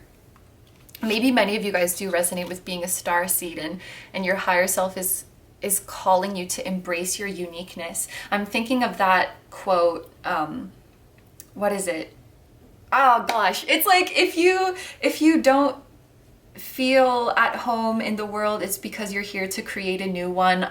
I definitely butchered it, but if you don't feel at home on this earth, it's because you were brought here to introduce a new energy and to create your home here. But these are all the messages I'm seeing for you guys, so I'm going to end the reading here. Thank you very, very much for letting me do this reading for you. I hope you have a wonderful day or night whenever you're watching, and I wish you all the best. Please take good care of yourself, stay healthy. Don't forget to like, comment, and subscribe if you feel like doing that. I also have a Patreon, so if you guys are interested in seeing even more exclusive pick-a cards where you get to choose a topic, that will be linked down below too. I'm sending you guys lots of love. Oh, I also have a music channel, which I've been trying to plug recently, but I forgot. The song that you guys heard at the very start of this video was an original song, so if you guys are interested in listening to that or any of my other songs, that music channel will be linked down below too. Once again, I am sending you guys lots of love, and I will see you in the next one. Bye-bye! Hi number threes, so if you guys chose the Opalite, this is going to be a reading all about what your higher self needs you to know right now. So as you can see, we are using the tarot board today. This is what we're going to use for the main part of your reading. And each of these 10 spaces has a different meaning, but basically the 4 cards in the bottom row here are going to represent your current situation. This card in the middle is going to represent your wake-up call or your divine intervention, which then propels you into the future, which is represented by the cards at the top. I think that I can do this without looking at the guidebook now because I've done it a few times, so this represents your current opportunities. This represents your current obstacles. This is your available tools, your natural advantages, your wake-up call or divine intervention, like we mentioned before, changes coming your way, new opportunities, new connections, new focal points, and your final outcomes. So let's get right into it with the tarot. Okay, group number 3. What does your higher self need you to know? Your higher self is very polite, very gentle. I'm seeing blue colors and green colors. I just saw a smiling face and like a waving hand, and it was really, really cute.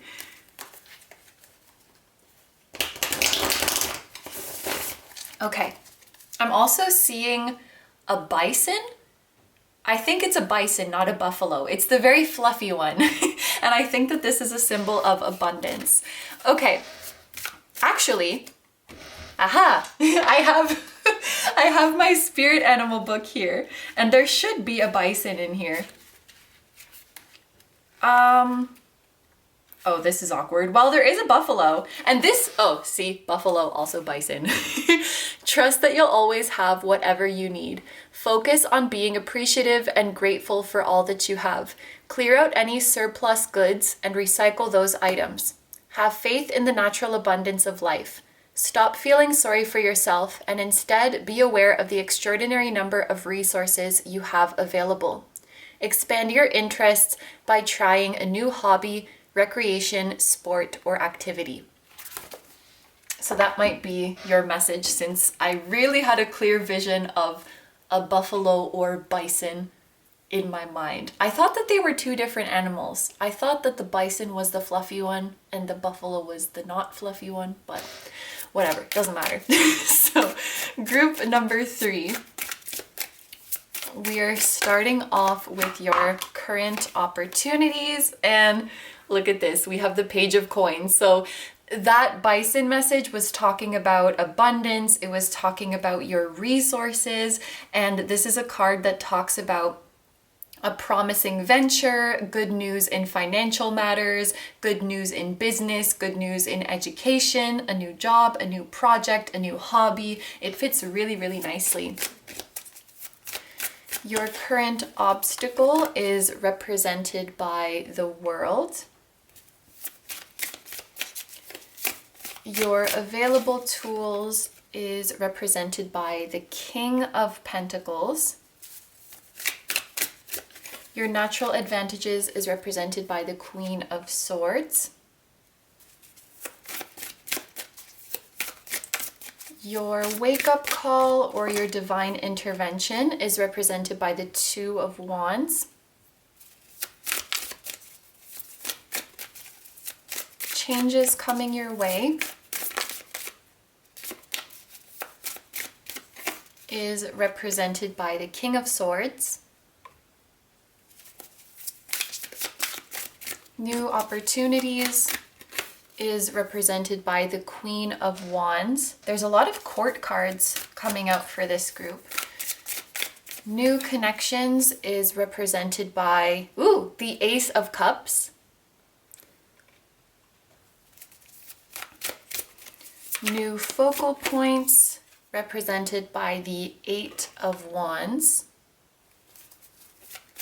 And the final outcome is the Three of Wands.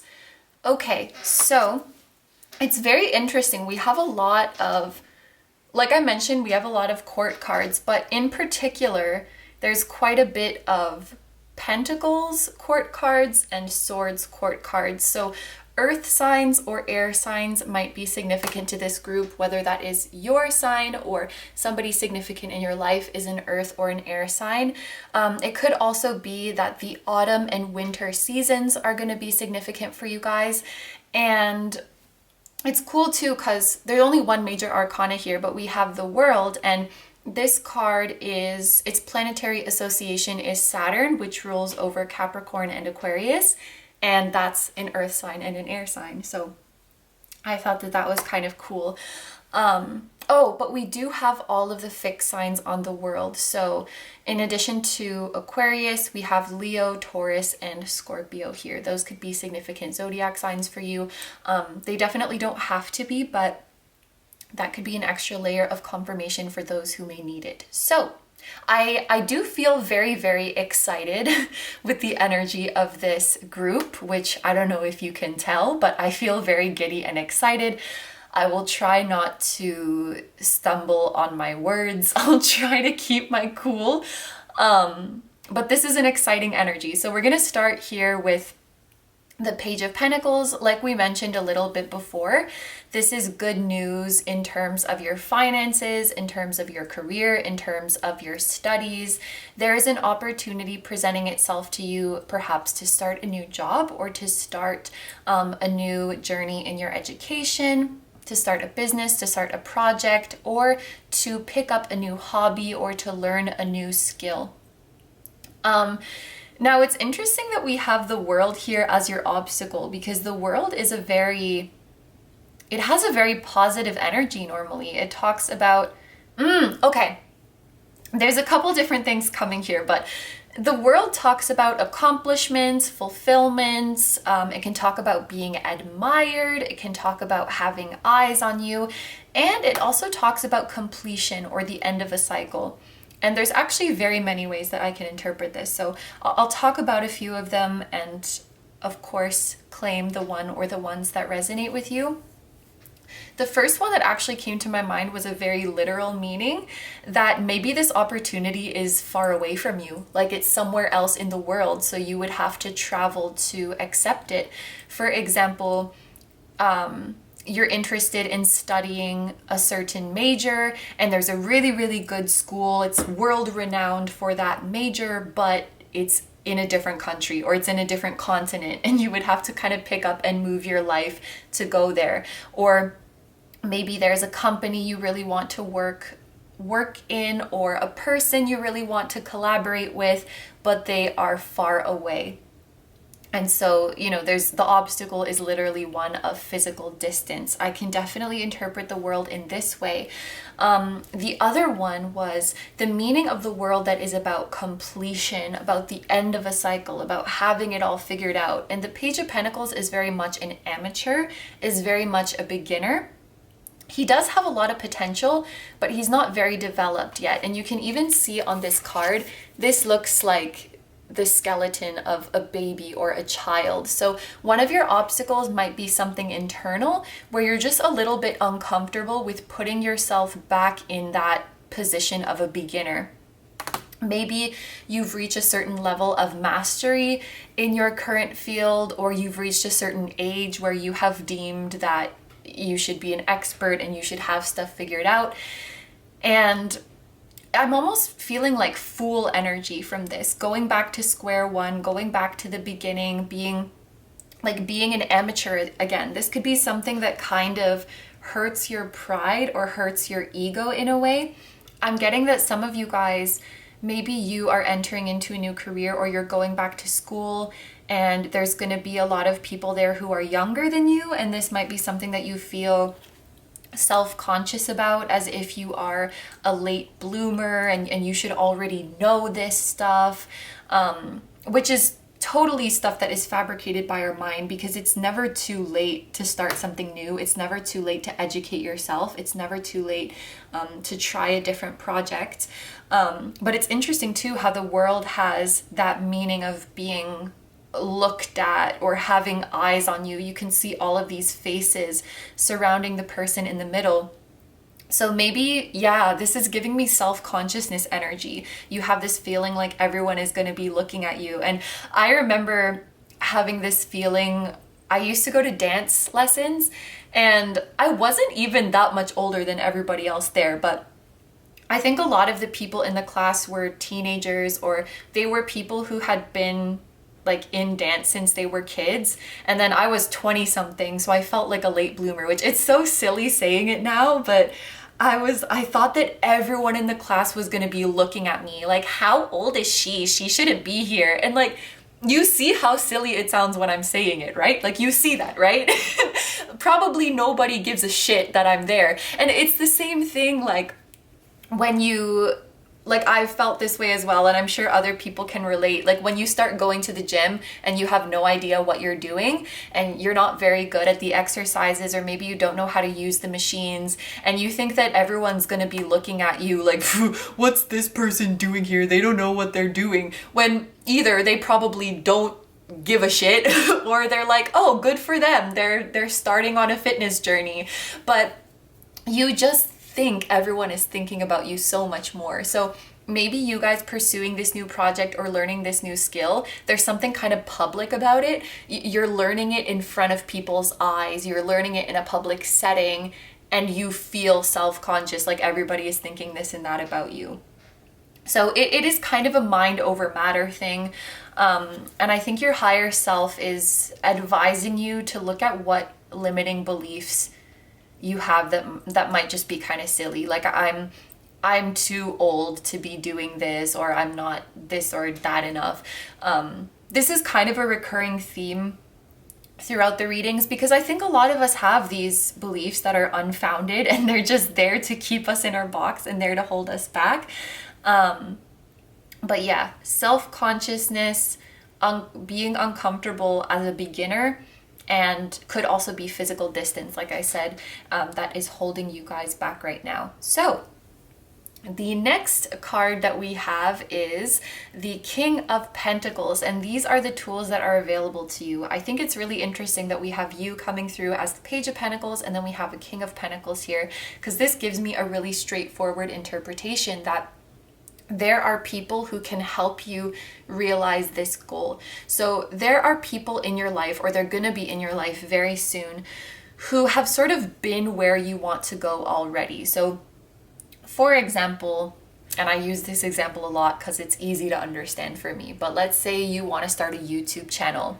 Then maybe there is someone in your circle or someone that you know who already has a successful channel, who already knows how to film and edit videos and how to make thumbnails and what equipment to buy and how to promote themselves. And you can ask this person for advice, or you can ask this person for help. It could very well be someone close to you, and that's kind of the vibe that I was getting for most of you, like a friend, a family member, you know, someone that you would feel comfortable asking for help or asking for advice. Although for some of you, it could be a specialist or like a professional that you pay for their time and they instruct you and they give you advice. Could definitely be that too, but there's gonna be like I guess I could say like your senpais, like people who have already been there, who have already learned the lessons, and they can tell you what to do and what not to do. And they will sort of take you under their wing and help you to feel more confident in yourself. Now, because this is the Suit of Pentacles, and this can talk about money and material resources as well, there could be somebody who is lending you money or lending you physical items to help. So in the case of someone starting their channel, maybe this is someone who's going to give you their old camera, or who's going to give you their old tripod, or who is going to like give you the password to their software so that you can use it as well, or something like that. Or maybe somebody is lending you money as well. Maybe you're getting a scholarship, like if there's physical distance, there's a school you want to go to and it's far away, you're getting a scholarship, or you're getting a loan of some kind.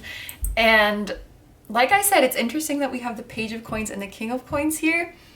This is probably not going to resonate for everybody, but maybe some of you are going to be asking your parents for money or asking your family for money, and they're going to help you out. By the way, I'm sorry if you can hear all of this banging noise. I think some people just came home. So there's like doors closing and people stomping around. But anyway, moving on, this is the card that represents your natural advantages. So this has to do with your skills, your abilities, your personality, that is going to help you out. And we have the Queen of Swords here. So I think that a lot of you guys often feel frustrated with yourself because you get in your head a lot and you overthink a lot. This is what I think when I look at this card, because of the way the blade is going through the person's head. I think of someone who is just thinking and thinking to the point that they're getting a headache. But your analyzing and your thinking mind can actually be your greatest asset here. And it's interesting. I feel like whenever I use this tarot board, a lot of the stuff that comes out like for your obstacle versus your advantage are things that are neutral, but it's like depending on how you use it, you can use it to your advantage or you can use it to your detriment. And I think that your mind is very much like that, because you can use it to worry, you can use it to overanalyze, you can use it to think about the worst possible outcome, or you can use it to make a master plan for your success, and you can use it to analyze how you can adapt when you come up against this challenge and that challenge, and use it to help you pivot and navigate your situation. So I think some of you guys, your higher self is asking you to stop demonizing your mind that likes to think and that likes to analyze, and just channel that energy into something that is productive. Now, that is definitely much easier said than done. I think it's something that's going to take time, and it will require you to be quite patient with yourself and to be quite gentle with yourself. But I think your higher self just wants you guys to know that you are incredibly smart, and maybe whatever it is that you guys are working on, it requires a very sharp mind. I'm hearing coordination. So maybe it requires a lot of organization skills, or it requires like hand-eye coordination or body-eye coordination. And it requires some sort of precision. This could also be, I don't know, like playing an instrument requires precision, or I don't know, it could be so many different things, but it requires coordination, it requires precision, and it requires a sharp mind. And I think that you guys know that you're smart. I mean, I hope you know this, but I think that you've yet to uncover really the full potential of your amazing mind. And I think a lot of the time it goes to use in, worrying and overthinking and being anxious, which I'm very guilty of this as well. So this is not a judgment at all. But your higher self is saying, like, just wait until you learn how to channel the power of your mind into productive things, channel it into your craft. Like, your mind, your amazing mind is totally your advantage here. So now we move on to your wake-up call or your divine intervention. I do see this Two of Wands as a divine intervention, as in something that is coming to you. And I actually think that this is just the opportunity being offered to you, because the Two of Wands talks about opportunities coming your way and achievements and doors opening for you. It's interesting because this opportunity that's coming to you, I think it is related to something that you've wanted to do or something that you've tried before, but just a little bit different. With the Two of Wands, I think of alternate options, and the word adjacent comes to my mind very often. Maybe because like it's two, right? So you have one thing and then there's this other second thing that is being introduced. And also I think that the Two of Wands kind of encourages us to have an open mind to what's gonna come our way. So like maybe you guys really wanted to, maybe you guys really wanted to be an actor, and then you get an opportunity for like being an assistant on set, or you get an opportunity to help with writing, or you get an opportunity to help with the camera crew. I don't really know anything about the film industry, so I'm just throwing out random words just so that you guys can get the idea of like, okay, it's in the field that I'm interested in, it's related to something that I want to do, but it's a little bit different. And I think that your higher self is saying to keep an open mind when it comes to the path that you take. Maybe some of you guys are going to accept this job in the camera crew and actually fall in love with the art of the camera and then pursue a career in cameras, in filming, in videography, in photography, even though your original plan was acting. Now, of course, you could use this as a stepping stone to what it is that you really want to do. And your higher self is definitely not discouraging you from that, or not trying to derail your plan in any way. But just saying, like, keep an open mind, because you might fall in love with this other thing as well. And, with the Two of Wands, I very often feel the person who is getting this card should not limit themselves, or should not decide just yet what it is that they think they should do, because the universe is probably going to open sorry, it's really freaking dry in here. The universe is probably going to open a few other doors for this person. And I really often feel called to tell the Two of Wands person that there is not just one way for your soul to be happy, and there is not just one way for your soul to fulfill their purpose and live out their calling. I really do think that this is the case for everybody, but some souls might actually choose to have a much more specific path and a much more specific career, whereas other souls might want to keep things a little bit more open. And I think that maybe your soul is one who wanted to keep things a little bit more open and who wanted to let you try other things. So there is an opportunity coming for you. It will be definitely related to what you have in mind or what you're wanting, but just be aware that it might be a little bit different. And I think this is your higher self's heads up that you should not turn this down just because it's not exactly what you want, because A, it might be a stepping stone to what you really want, or B, you might fall in love with this alternate option instead.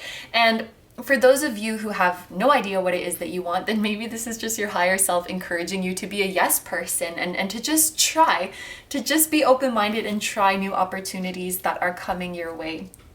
But I do think this is something that will be like professional, creative, or like educational, let's say, in nature.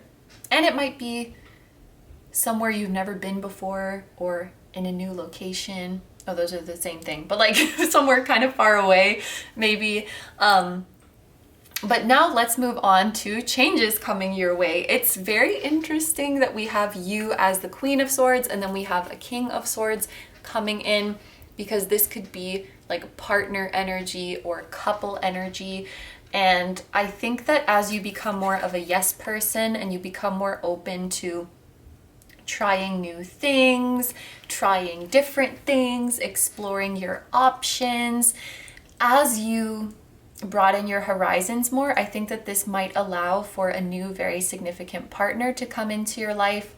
Now, if you guys are single and you're looking for a romantic partner, honestly, that was the very strong vibe that it was giving me. But if you're already in a relationship and or not looking for that kind of partner, it could definitely be a friend or a creative collaborator or a business partner or something like that. But basically, you guys are like peanut butter and jelly. You guys are like two peas in a pod. I love actually that we have white flowers and black flowers, because it's making me think of yin and yang energy. You guys go together really, really, really well. Yeah, that was very straightforward. So the changes coming into your life, it is a partner. It is a new relationship. It's interesting that they both have knives in their head, but they're going different ways. Definitely from the King of Swords, like in this one, I feel more of an anxious, highly strung kind of energy. And in this one, I feel more of a chill and laid back kind of energy. So this could be someone who is very cool, calm, and collected, very easygoing, very go with the flow. And this could be a really, really positive influence for you. And this could also be someone who gives you amazing advice, someone who really stimulates you intellectually. You have amazing conversations with them, and you probably also share a similar sense of humor. And I love that you're showing up as a king and a queen, because it tells me that you're both committed to your evolution. You're both committed to becoming the highest version of yourself that you can. So I think you're going to be an amazing support for each other. This person could be, well, we said air signs and earth signs are significant, but of course this King of Swords is an air sign. So that would be Gemini, Libra, and Aquarius. But I was definitely getting Aquarius-y kind of vibes from this person.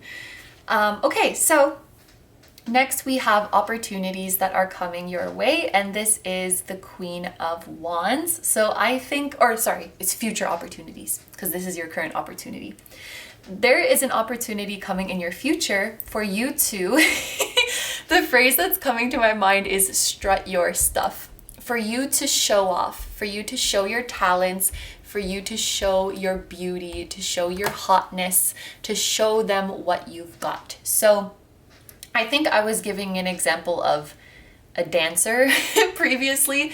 So just for an example, if this is you taking up dance and learning dance, this Queen of Wands would be, there's an opportunity for you to perform on a stage, perform in front of people, or to go to an audition, or to enter a contest, somewhere where you can really show what you're made of and proudly show off what you have learned. Or what's also coming to my mind is like I don't know, someone's learning a language, like they're majoring in learning a language, and then they go to a speech competition, a public speaking competition where they write a speech in that language. But I think you guys get the picture. It's like your opportunity to really show what you've been working on and to showcase it. Like a fashion designer gets their clothing to be used in a fashion show or something like that. You guys get the picture. You invented a product and it's featured on TV. This kind of thing. And I actually love that this is coming through as the Queen of Wands, because the Queen of Wands is confident. She knows she's the shit. The red color of the flowers on here is making me think of passion and confidence and leadership and strength and security, like that root chakra, feeling really secure within yourself and really comfortable in your skin. So at this point, when you're listening to this reading, this might be something that is kind of nerve-wracking. Like showcasing yourself and putting yourself out there might be a very nerve-wracking message. But by the time this opportunity comes to you, you're going to be solid. You're going to be so confident about it. You might have nerves, you might have jitters, but it's going to be good nerves. You know what I mean? Like you're excited, you're eager to show off. And this totally has to do with your support system, this King of Pentacles and this King of Swords, because this is someone who's been supporting you from the start, who was giving you the advice you needed, was giving you the resources that you needed. And then you had this partner, this King of Swords, who gives you advice, who listens to your concerns, who cheers you on, who is able to look at the situation objectively. And if you start getting worked up, they're there to help you de-escalate the situation with objective thinking. Like, it's okay, everything's gonna be fine. You've been practicing this for months. You're really good at what you do. You got this. Like, you have such a wonderful support system in place. And even though there's only 2 people showing up here in terms of your support system, there could very well be, and I'm sure that there are more, because they're friends that you're going to make along the way, your peers, your colleagues, your co-creators that you're going to make along the way, and they will all be cheering you on. And I get so excited looking at this. There's that exciting energy coming back that I felt at the beginning of this reading, and I'm noticing that the whole top half of this board, all the flowers have this like reddy, orangey kind of color, which is bursting with creativity, bursting with passion, bursting with confidence. Up here we have new connections, and obviously we've already spoken about connections, so I'm not going to repeat that, but I actually think what this Ace of Cups is talking about at the top of the board is your relationship with yourself. The Ace of Cups is a card that totally screams self-love to me. Loving yourself, taking care of yourself, trusting yourself, being gentle with yourself. Throughout this whole process, you are really, really falling in love with yourself, especially for this to be coming out after the Queen of Wands, which for me is all about like owning your beauty and feeling really confident and being proud of what you have to offer to the world. It's very like Leo-y kind of energy that I pick up from her. It's just totally giving me self-love vibes here. It's like you're getting to know yourself, because I feel like at the start of this reading, you were placing your authentic self always wanted to come out and say hi and introduce themselves to you, but you were placing all of these arbitrary limitations on yourself as for why you couldn't try something new, why you couldn't walk through the doors that were opening themselves to you.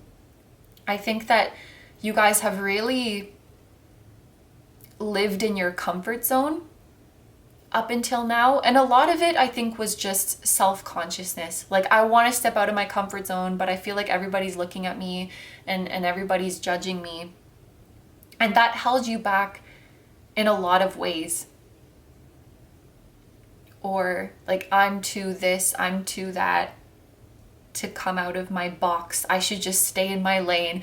I'm thinking of that song, you know, in High School Musical, they have that whole musical number about like sticking to the status quo. And so there's like, oh man, I forget, but there's like this one girl who is known as like the star student and kind of the nerd, but then she also really likes hip hop, and everyone's like, no, stick to what you know. And then there's another guy who I think he's on the basketball team and he likes baking. I'm probably messing this up a lot, but it's like people having other facets to them, people expressing themselves in different ways, and everybody's like, no, stick to what you know. I feel like you guys in your head imagine this whole school cafeteria full of people telling you, no, you're not allowed to do that. You're not allowed to come out of your comfort zone and try this new thing. You're not allowed to be a beginner. You're not allowed to learn as you go. You just have to be put together and you have to stick to this way. And once you remove those self-imposed limitations, that's when you really, really get to know yourself. And if you met you, you would love you. So let yourself meet you. Let yourself come out of your shell and meet yourself. I hope I said that sentence properly. Okay, so moving on, we have the Eight of Wands. Yes, the Eight of Wands, which is representing your new focal points. And for me, this Eight of Wands is totally talking about manifestation, talking about your relationship with spirit. I really feel spirit in the Eight of Wands, or like, it's like the universe winking at you. That's how I feel the Eight of Wands. And I think once you step into this Queen of Wands and Ace of Cups energy, you're going to be a manifesting machine. And it's because of your confidence, and it's because of your trust in yourself and your trust in the universe. And it's because you don't hold back, and you're a yes person, and you're in an allowing energy, and you dive into opportunities boldly. Like, you dive headfirst into new experiences. Like, you're so open to whatever the universe has to give you, and so the universe can give you so much more than if you just stayed scared and curled up in your home or in your little box. I'm also getting Aries kind of energy from this, like that bold, go-getter, action taker kind of energy. So you're stepping into an energy where you're going to be able to manifest things very quickly and effortlessly. I'm also getting Empress energy, even though she's not here. You guys are totally an Empress, whatever your gender is. And I think you're sort of reforming your belief of how easy or difficult it is to manifest things, or how much or little time it takes to manifest things. I think you guys kind of have this assumption that if you want to manifest something, it's going to be very, very difficult, and there's going to be a lot of pitfalls and obstacles, and it's going to take a lot of time. And it definitely doesn't have to be that way. You can manifest things very quickly, very effortlessly, and seamlessly and naturally, and you will. Because by the time you get to this energy, you are totally in the flow. You are totally in the zone. So you're reframing like the beliefs you had about manifestation. Like, manifesting is really difficult. It's really hard to get the energy just right. The universe is going to take a long time to respond to me, and is going to test me a bunch of times, and is going to throw me a bunch of challenges. And by the time I get my manifestation, it's not even going to be what I actually wanted. It's going to be something different. Like, you're reframing all of that, and you're connected to the universe so straightforwardly, so directly. You can just, I just had a visual of like you and the universe talking on, you know, when you make a phone out of a can, like there's two cans and then there's a string. I don't know why that's a significant image, but I just had an image of you and the universe like that. You're in direct communication, and things manifest really smoothly for you. And then finally, for your final outcome, we have the Three of Wands. This is about abundance. This is about expansion. This is about success. So, I mean, I probably didn't need to tell you guys that, but after all of this, you guys are finding success. We do have the World here as well. So some of you guys might be living a life where you're traveling quite a bit. Maybe you are touring or going on business trips, or you're settling down in another place. Like you're relocating. And this is a life that is very fun, that is very abundant, both materially and emotionally, and that is very diverse. And actually, some of you guys might find a way to do both things or to do multiple things. You might have 2 different jobs, 2 different passions, or several, or, you know, multiple different projects going at the same time, because I just feel like your life is varied. It's fun, it's challenging in a good way, it's intellectually stimulating. I can see you guys buzzing around like a bee, going to different places and working on different things. And it feels very, very fulfilling. Very fulfilling and very fun. I think that orange is your lucky color. I see like a beautiful orange sunrise coming up over the ocean, and this feeling of excitement that a new day is coming, rather than a feeling of dread. Like, ah, yes, it's morning, it's a new day, it's time to get to work, and feeling really pumped up about that. So that's the kind of future that is coming to you guys. Now let's take a look, and I just noticed your crystal is also orange, the crystal oracle card that we pulled for you. So we're going to take a look at these oracle cards now to get some additional messages and advice for you. I think it's interesting too that this is the image that you guys have. This oracle deck has 5 different images on the backs. So for you guys, you got these 2 people making a heart, which is making me think of that Queen and King of Swords partnership energy.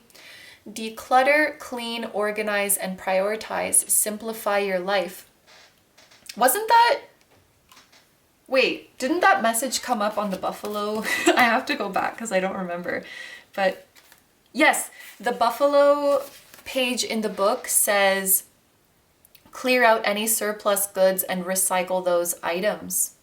Oh, and it also says expand your interest by trying a new hobby, recreation, sport, or activity. Yeah, that buffalo was significant after all. Yeah, I think when you guys start working on this skill or start working on this project, you'll definitely need time management skills, and you'll definitely need to sacrifice some habits or some things that were eating up your time. You may also need to declutter your physical space as something that will really, really help you to get in the zone. We have creative hopelessness, that emotional spectrum in creativity.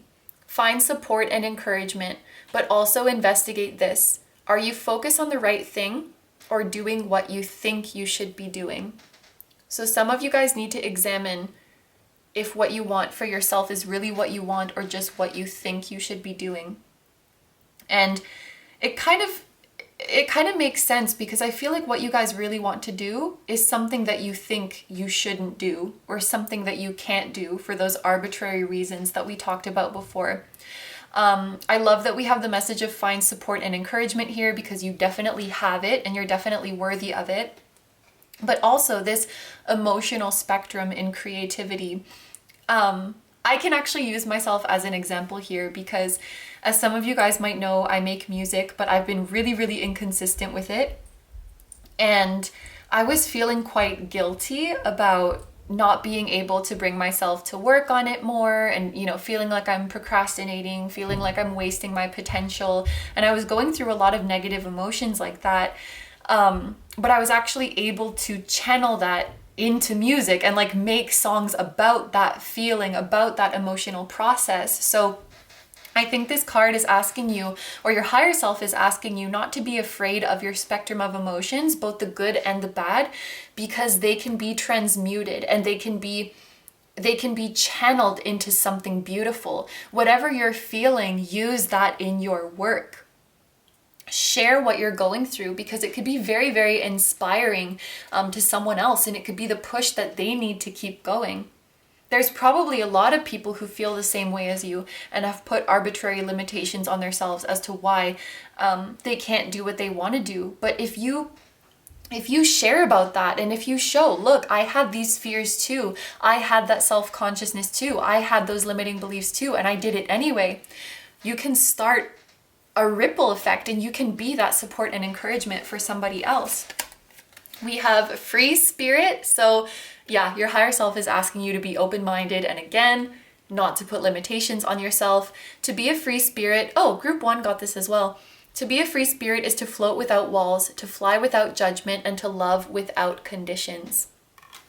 And then for your crystal card, we have fire agate. I love that, with creativity. I allow the creativity of my soul to shine through into my world. Okay, so now I want to use these karma cards. Maybe you guys have seen these before, but basically they're cards with different astrological placements on them. And each card has like a portion of a sentence on it. So when you put them together, they make full sentences. I'm not gonna lie, a lot of the sentences are very weird. So it might take me some time to figure out what they're trying to say. But they have been giving some interesting messages. So let's see. For your planet, we have Jupiter. Jupiter is all about expansion, blessings, abundance, luck. For your sign, we have Pisces. So some of you guys might have Jupiter in Pisces. I think if you were born in 1998, you would have Jupiter in Pisces. And then like, 12 in 12-year increments. So like 98, 86, 74. You guys get the picture. Or isn't Jupiter's probably going into Pisces this year in 2022, if I'm not mistaken. So maybe when Jupiter enters Pisces again, I'm gonna put a subtitle of when Jupiter is entering Pisces, if it's not in there already, but I'll put that here for you. And then for your house, we have the third house. So some of you might actually have Jupiter in Pisces in the third house, or you might have Jupiter in the third house, or you might have Pisces in the third house, which would make you a Capricorn rising. But let's see what sentences we have here. Wait, did I do this right?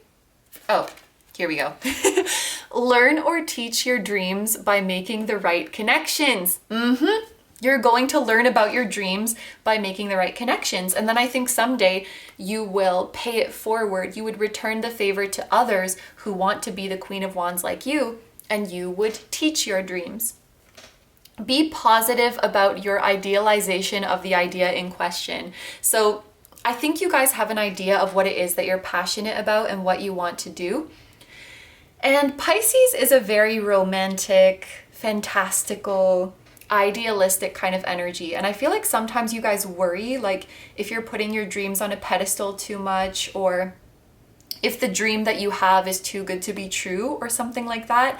And this Jupiter energy is saying to be positive about it. The fact that you dream so much about this, the fact that you feel so over the moon about this, that's actually really, really beautiful, because some people straight up don't find a passion like that. And it would be really sad if, I don't know how to say this, it would be really sad if you had this passion and you had this dream in your hands, but you dismissed it because you want to be realistic. You dismissed it because you think it's too good to be true. It's like, no, we gave you such a valuable dream, and like some people don't have this, you should cherish it. It's like that kind of feeling. Grow and expand. Be a part of something overwhelming and get your ideas going. So being a part of something overwhelming makes a lot of sense, because I think you guys are coming out of your comfort zone and you're engaging in a project that is overwhelming to you, because maybe you don't feel like you're ready for it. You feel like it's too big for you. You feel like you're not good enough yet. So grow and expand, be a part of something overwhelming is definitely asking you to come out of your comfort zone and get your ideas going. So this is manifesting your ideas into reality. And I think this could also be asking you to share your ideas. So I'm gonna use the example of the film crew again. Even if it's your first day on the film crew, don't be afraid to share your ideas. You might be thinking like, oh, I'm just a rookie, I don't know what I'm talking about. But sometimes a fresh pair of eyes see what the old tired eyes don't see. No offense to the experienced people, but you know what I mean? Being a rookie can give you a unique pair of eyes to see things and a unique mind to come up with ideas. And maybe your opinion is something that's going to be really fresh, like a breath of fresh air for others. And oh my gosh, I didn't think of that. So don't be afraid to speak your mind.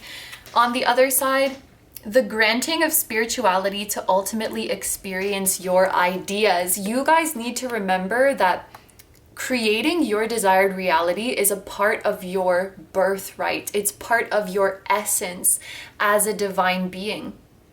The reason you have this consciousness, the reason you have these desires is so that you can experience them. The reason that you came to this physical plane is so that you could experience the physical manifestation of your hopes and dreams.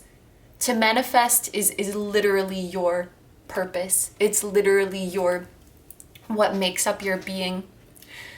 Blessings from trusting your psychic knowledge. Woo! So if you trust your psychic knowledge, you will be blessed. Blessings from trusting your psychic knowledge of short-term thinking and trips. So you guys might get a weird download of like something that you need to do in the moment, or somewhere that you need to go in the moment, because this is talking about short-term. So like you might get an urge one day to suddenly to call somebody that you know, or to go to a certain place, or to send out a certain message. And if you trust that psychic knowledge, you will be blessed from it. So pay attention to your weird gut feelings where you feel like you need to act immediately, especially when it comes to reaching out to someone, messaging someone, commenting on someone's post, replying to someone, calling someone, these kinds of things. And then we also have good fortune resulting from the indecision of or about who or what is around you. Good fortune resulting from indecision. So a lot of these messages are talking about your intuition being on point and you being blessed if you listen to your psychic knowledge. So if you guys are ever feeling a little bit iffy about, I'm honestly gravitating more towards who is around you. I think when you guys meet people who are right for you, who are a part of your journey, you'll get a really, really good feeling. And if someone is out of alignment, you'll get a quite iffy feeling. You'll get a quite nagging feeling. And as a blossoming talent, as a blossoming creator, as a blossoming entrepreneur, whatever it might be, there could be people who want a piece of you, but who are not in alignment with your journey. And with this Pisces energy here, I know that you guys are very compassionate. I know that you want to see the good in everyone and, see the humanity in everyone. But you got to know that there's some bad people out there. And this is a lesson that I've learned where I'm like, no, this person could not be lying, because why would someone lie about that? And sure enough, they're freaking lying. Like, we can't judge other people's capacity to do things based on what we would do, if that makes sense. Like, probably you can't think of any reason on earth why someone would lie about something so terrible, but just because you can't conceive of it, it doesn't mean that there aren't people out there who are capable of such atrocities. So if you get a bad intuitive feeling about somebody, even if your mind can't comprehend it, all of these messages are really telling you to listen to your gut and listen to your psychic knowledge. And you will be redirected to the right connections. I gotta say, group 3, these cards can come up with some weird shit when you put them together, but your messages by far have been like the easiest to interpret. So thank you. Thank you for that. And then finally, I just want to pull a few oracle cards from this deck. Ooh, look, travel. The name of this constellation always reminds me of puppies. Puppies! Travel. So the world, the 3 of Wands, I felt like they're talking about travel, and then we literally have the word travel here. This could also be talking about astral travel. Whew. You might be going on trips while you are sleeping. What else do we have for you? We have plot. So you guys are coming up with a plan of action to realize your dreams, or this could be confirmation that what we're seeing here, like your success, your fulfillment, it is a part of your journey. It is a part of your purpose. It is a part of your divine plan. And then finally, look! We have Gemini with Unite. That is so spooky because we have the King of Swords and the Queen of Swords, who I feel it's like the union of partners, a couple coming together. These are air signs, and Gemini is an air sign. And then it says unite, and it has two people holding hands and walking together. Ooh, that's really cool.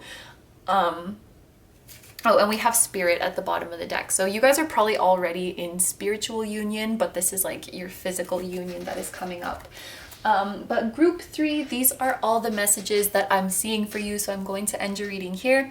Thank you very, very much for letting me do this reading for you. I hope you have a wonderful day or night whenever you're watching, and I wish you all the best.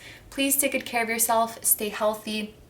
Don't forget to like, comment, and subscribe if you feel like doing that. I also have a Patreon, so if you guys are interested in seeing even more exclusive pick-a cards where you get to choose a topic, that will be linked down below too. And I have a music channel. The song that you guys heard at the very start of this video is an original song. So if you are interested in listening to that one or any of my other songs, my music channel will be linked down below too. I'm sending you guys lots of love, and I will see you in the next one. Bye bye! Hi number 4s, so if you guys chose the Mary Ellen Jasper, this is going to be a reading all about what your higher self needs you to know right now. So as you can see, we have the tarot board out today. This is what we're going to be using for the main part of your reading, and each of these 10 spaces has a different meaning, but basically this bottom row of cards talks about your current situation. This card in the middle will represent your wake-up call or your divine intervention, which then propels you into your future, which is represented by the top row of cards here. So to break it down, this will be your current opportunities, your current obstacles, your available tools, your natural advantages, your wake-up call or divine intervention, like we mentioned before, changes coming your way, new opportunities, new connections, new focal points, and your final outcome. So without further ado, let's get into your tarot and see what your higher self would like you to know.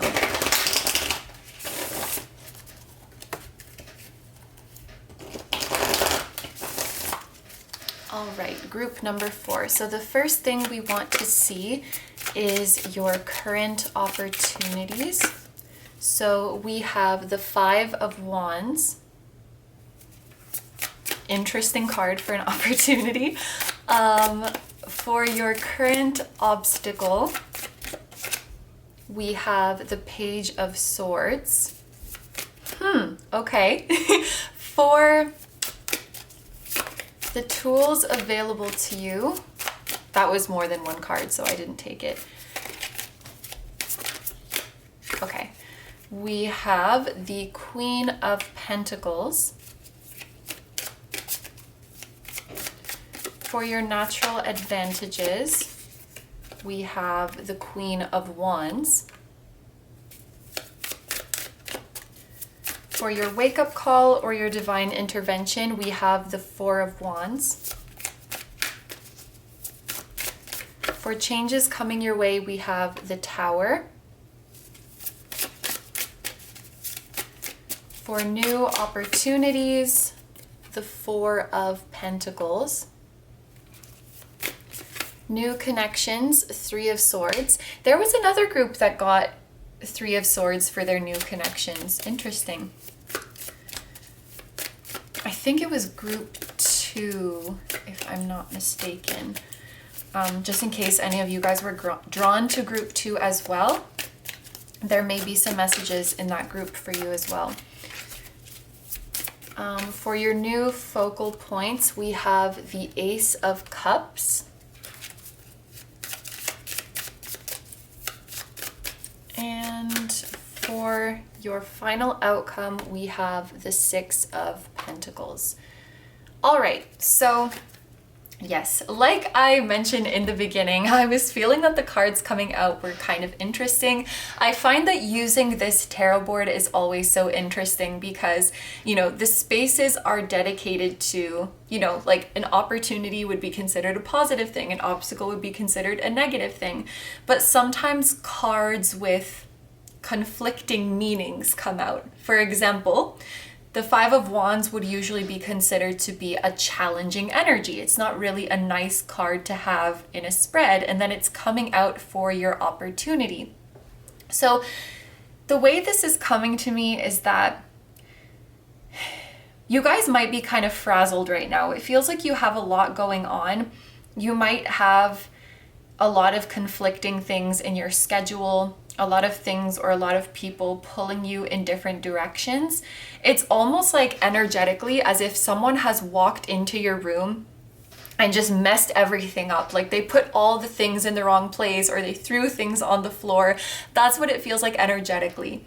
And maybe the universe is doing this to you a little bit right now. Like the universe's plan has kind of come into your space and messed everything up. So you guys could be feeling frazzled, you guys could be feeling confused, or just kind of unsettled. I know for me personally, I like to have my schedule for the day really, really planned. And when something comes up, like when something spontaneous comes up to change that, I get so frustrated and overwhelmed. And that's probably something I should work on. Like I should be better at, you know, bending to life happening around me. But energetically, it's reminding me a lot of that feeling. Like you guys had your plan, you guys had your routine, and now everything is like up in the air and there's a bunch of things going on.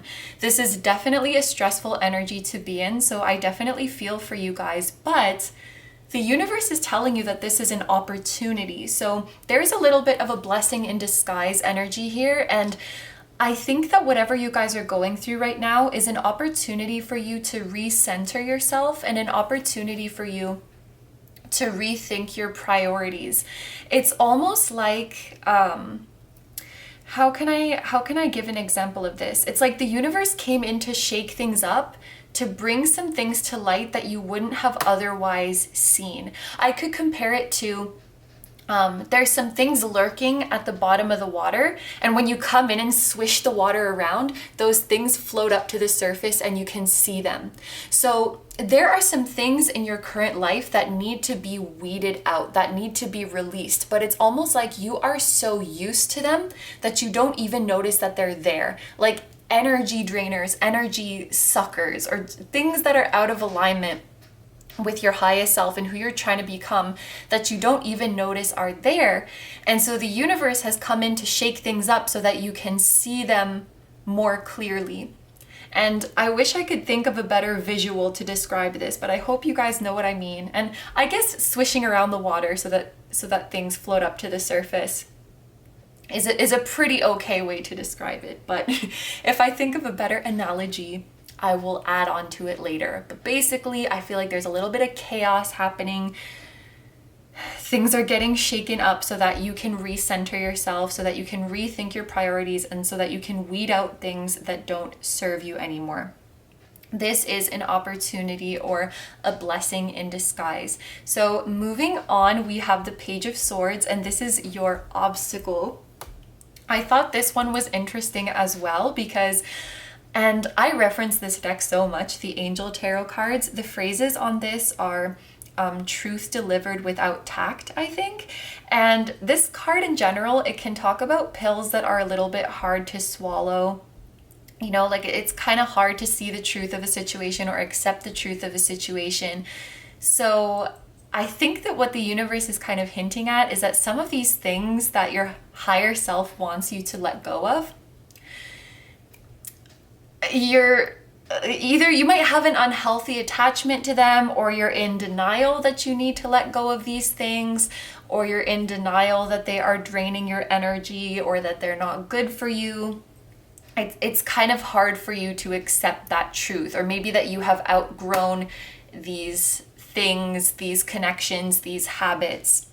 And so I think what the universe is doing right now is they're going to show this to you in a kind of blunt way. And so this might be in the form of you guys getting called out in a kind of like very straightforward or kind of harsh way. Whether that is through someone speaking this to you in the 3D, someone calling you out in the 3D, or maybe you're having a very, very vivid dream that is not very pleasant, But if you accept what you saw in the dream, it can be very, very eye-opening. The number 5 is about change. And I think your higher self is kind of calling you out about the ways in which you need to change. And I'm hearing something like, if you want your life to change, you need to change first. If you want blessings to come to you, you need to do the work within you first. You need to make the changes to your own habits, to your own frame of mind, to your own actions first. So it's almost like your higher self is giving you guys a little bit of tough love. And it's like you guys either don't see what needs to change or what needs to be released, or you do see it, but you're kind of in denial or a little bit attached or refusing to let go. And so your higher self is coming in a little bit bluntly here to be like, this needs to go, this needs to go, this needs to go. Maybe this 5 of Wands is like, the things that need to go are going to start bringing you a lot of stress. One example that is coming to my mind is like, maybe some of you guys have like a friendship in your life that you know is really, really not good for you. And this person is very toxic, at least for you, and is really draining your energy, but you feel some compassion towards them. You feel some loyalty towards them. And it's hard to let go. And maybe you're sticking around, or you continue to give this person your energy, even though you know that it's not good for either of you anymore. And your higher self is saying, if this is not dealt with, things are going to kind of hit the fan, to like throw it in your face. This is not good for you anymore, and things are going to reach a breaking point. This is something that has happened to me in my life when I knew I needed to let go of things and I wasn't doing it. Like the universe just made it harder and harder for me to hold on. So we are starting off this reading with a little bit of a tough energy, but let's move on to these cards because these are quite nice. For the tools that are available to you, we have the Queen of Pentacles. There's a couple different ways that I can interpret this. So it could be one or the other, or you guys might also feel like claiming both of them. But with this card, I'm feeling that you guys either have a really, really, really strong vision of the person you want to become, and like your dream future. You have a really, really solid idea of that. Or there might be a certain person whom you really, really aspire to be like, who is really your inspiration. This could be someone you know personally. It could also be a public figure. It definitely doesn't need to be somebody whom you know in person. But your higher self is saying you have a very clear vision of what you aspire to be and whom you aspire to be. And it's interesting. This almost looks like, I guess it could be a picture frame, but I was thinking it kind of looks like a mirror. The Queen of Pentacles is looking at herself in the mirror. I think your higher self also wants you to know that the people you admire and the people you aspire to be like, you already have a lot of the qualities, a lot of the talents that those people have. And the only difference between you and them is just time. Like it's just a matter of time before you reach that level that you want to reach, as well as your actions and your frame of mind. But this is actually something that can really, really help you in your times of struggling with your current situation. And I think a good exercise for you guys would be to connect with your future self. Like if you're doing meditations or if you're doing scripting, I'm picturing this being like before bed, but obviously you can do this at any time of day that you want. But I'm sure you guys have heard of meditations to meet your spirit guide or to meet your soulmate and things of that nature. And your higher self is recommending you to meditate or script with the intention of meeting and getting to know your future self, your dream self. And as you sit with this energy, I think it's important for you to ask yourself, you know, the things that you currently invest your energy in, the things that you currently put importance on, the things that you currently engage in, is this something that your higher self, or your future self, well, yes, your higher self, but your future self or your most aspirational self, or that person you look up to, would be doing? And if the answer is no, it is time to remove that out of your life. And now is as good of a time as any, because like I said, the only difference between you and your dream future self is the actions you choose to prioritize right now and the habits you choose to prioritize right now. I believe it was in group 1 of this video, but one of the oracle cards said the future is just a child of the present, and that phrase really stuck with me. Like, your current actions are giving birth to the future that you will end up in. So you have a really clear vision of who you want to be, and you can use this to your advantage, and you can use this to see what needs to be changed in your current situation. Moving on here, we have your natural advantages, and this is the Queen of Wands. So this is very interesting. I want to tell you guys, you are so, first of all, a lot of you guys have a talent that you are exceptional at. Like, you're in the, what is it? You're one of the top, I could say it like you're in the first percentile. There is some talent, maybe some of you guys know what this is and you're developing it. I feel like for many of you, it is a creative talent, but your higher self is saying like you are the cream of the crop at this talent.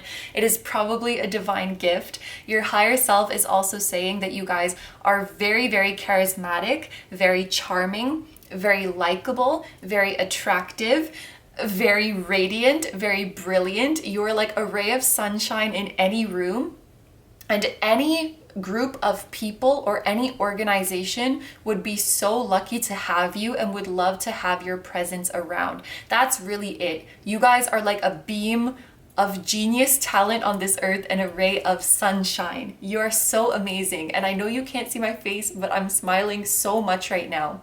And I think the reason this is important and the reason your higher self is bringing this up is, first of all, you should be praised at any time. You deserve to know this. You deserve to feel this.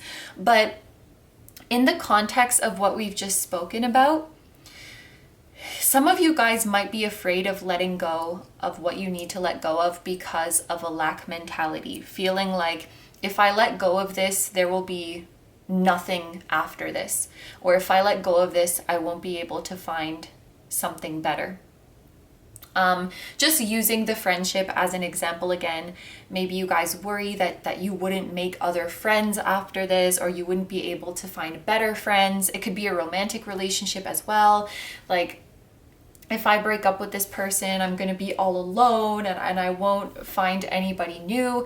And for a small few of you, and I really hope this isn't the case, this lack mentality that you have might be something, like if this is a relationship, it might be something that that person consciously contributed to. Like, they might have directly or indirectly implied, like, if you leave me, you're not going to find anything better, because I have heard stories of people saying shit like that and it's really messed up. But I just felt like maybe a few of you are going through something like that, and I'm really sorry if that is the case. I can't imagine that that is an easy thing to hear or an easy dynamic to navigate. But even if this is not a relationship, it could be career related, it could be related to your finances.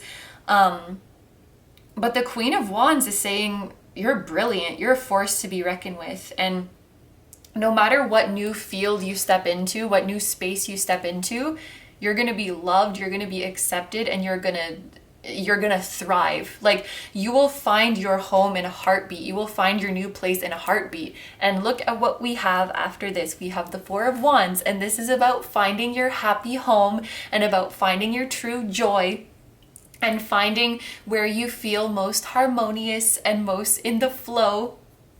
This is like your destiny, your destined unions, your happiest unions. So, interesting. You know, a lot of the time we see this message of like, you need to clear out the old first before you can welcome in the new. You need to get rid of your old energy before you can manifest your blessings. You need to make space for them. But your higher self has planned something. Your higher self has planned something a little bit different for you, it looks like, because I could very well see that you are still engaged in the old things that you shouldn't be engaged with, that your higher self wants you to let go of, and your higher self is just gonna hit you with your Four of Wands, hit you with your utmost happiness. That's actually really, really sweet. Like, if you're struggling to believe that you are this Queen of Wands, your higher self is like, I got you. I'm going to show you what you can have. I'm going to show you the type of happiness that you are worthy of. But because we have the Tower right next to this, I feel like even your higher self bringing you your Four of Wands, bringing you your destined happiness, might not even be enough. Like, some of you guys are really, really attached.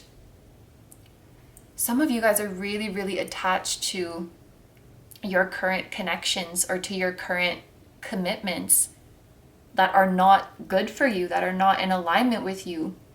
So much so that when your higher self shows you your true happiness and tries to offer it to you, you're still questioning, you're still in denial, you're still wondering if you should go for it.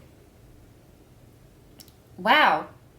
I'm going to use the example of like someone who's in a job that is not fulfilling them, and their higher self has been trying to tell them to leave this job forever. They have an idea of what they really want to do in the future. There are people that they look up to in their dream job that they want to be like someday. They know that they want to get there, but something is holding them back in their old situation. And their higher self has been trying to tell them, go for it. You can be this Queen of Pentacles. You can be this Queen of Wands. And this person is just holding back and holding back, to the point where even if they were offered the next step towards their dream future, they might find some reason not to go for it. And I don't know why you guys are doing this, or if you know why you guys are doing this. It could be related to fear, like fear of what you actually want being too good to be true. You know, getting your hopes up and failing at something you really care about can hurt a lot more than failing at something you don't really care about. Or if you go for this Four of Wands, there's a lot more pressure to hold on to it. I'm not sure what the answer is, and maybe that's something you guys need to figure out if you haven't reflected on that. And I'm also not sure if this Four of Wands has been presented to you yet or not, but if not, I do think it's coming soon. And some of your higher selves are warning that you might be so attached to your old ways that even when this Four of Wands comes, you don't go for it right away, or you doubt yourself, or you don't even see it.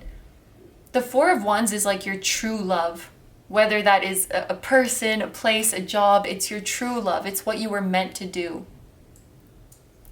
And something is holding you back from what you were meant to do, even though you know what it is. Some bad habit or some bad way of thinking. And your higher self is saying, cut it out. They have been saying to you, cut it out. And they're going to get more blunt with this, and they're going to get more harsh with this as the time goes by. And if you don't go for this Four of Wands, they're going to hit you with a Tower moment. I'm sorry, I'm just so used to using Tower moment as a phrase to describe an event, but I realize that maybe not everyone watching is familiar with that term, Tower moment. Basically, this is a moment in your life where there is a sudden ending or a sudden change that maybe you didn't see coming or didn't really feel ready for. It came completely out of left field and ended your circumstances as you knew it.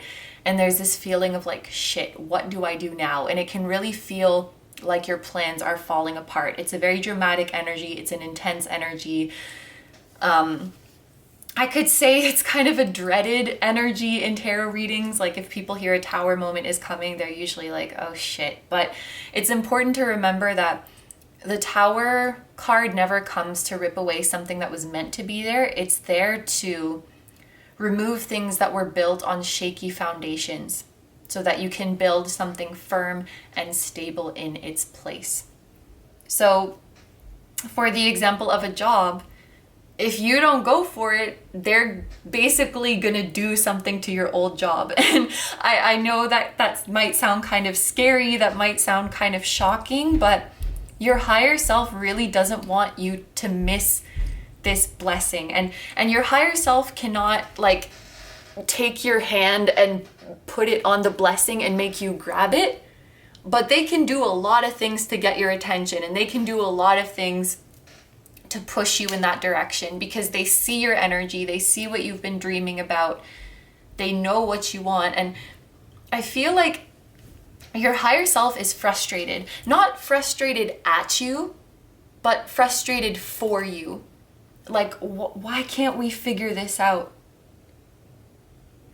It's frustrating. It's a frustrating energy, but I swear, like, your higher self in the universe, they will do everything in their power so that you snap out of this energy and go for your Four of Wands and go for what it is that you really want. And they will keep putting tower moments in your path until you go for what you want. They're saying even if it takes forever, and maybe it has taken forever, maybe it has taken multiple lifetimes that you've been trying to step into union with this Four of Wands, with this true happiness. This, for some of you, this could be something that you've been working on for several lifetimes. It's actually really, really sweet that we have the Four of Coins here for the opportunities coming your way. Some of you guys might know that for me, the Four of Pentacles is about angelic protection. It's confirmation that everything's going to be okay, that you're safe, that you have angels watching over you, that you are so loved, and that you're on the right path. That's like my personal interpretation of it. But it also has this meaning of tenacity, I think is the word. Something that is being held onto very tightly and that will not go away and that will not be let go. And I think it's just a really sweet message to come out after this, because it's almost saying like your Four of Wands, your destined union, your joy, what is really, really meant for you, it will literally never go away. This is like a lesson that your higher self has been working with you on for however long, but your higher self is going to keep working on this with you until you get it right. So this Four of Wands is not something that you can lose, and the Four of Pentacles is confirming that. It's literally like, we will save this joy and save this opportunity for you for the rest of your life. And if you don't get it in this lifetime, we're going to bring it over to the next lifetime. This is like a divine union of some kind, a divine union with a soulmate, with a calling, with the place you call home, with all of the above, with your most authentic self, where you really, really feel in the flow and you feel true joy. And this is never going to go away. This can never slip out of your hands. And your higher self is not going to give up in showing you that you deserve this, even if it has to give you a bit of tough love, even if it has to be very, very blunt, even if it has to throw 10 tower moments in your face. And I'm feeling I'm starting to feel a little bit emotional, like feeling like crying. It's interesting that we have the Three of Swords here, and after reading through these cards, I feel like I'm saying every card is interesting, but it's because it is. After reading through all of these cards, I can understand why this is here, and I do think it has quite a similar meaning as when it appeared for group 2. In group 2, I also explained that these to me look like some kind of tool that is used for pruning plants. I am not a gardener, as I'm sure you can tell, but it looked to me like some tool you might use to clip off dead trimmings from plants to keep them healthy.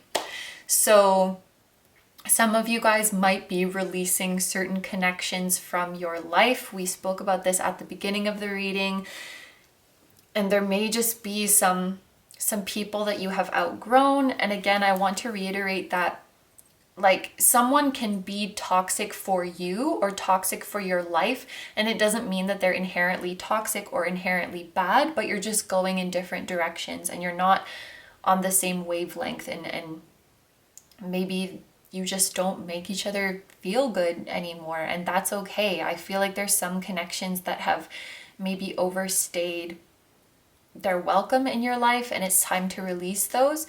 But the other meaning that I saw with this Three of Swords, because this is about new connections, is that if you guys are missing someone, especially if you've been in separation or drifted apart from someone whom you really, really care about, and you're actually quite sad about the distance between you guys and you would like to have them back in your life, this card is telling me that it will be possible to do that. It will be possible to rekindle that relationship. So, you know, on one hand, this is about new connections, but I also think this is talking about a renewed connection that is coming to you. So that could be like someone who used to be your best friend and things were so great with them, but then life happened and you just drifted apart.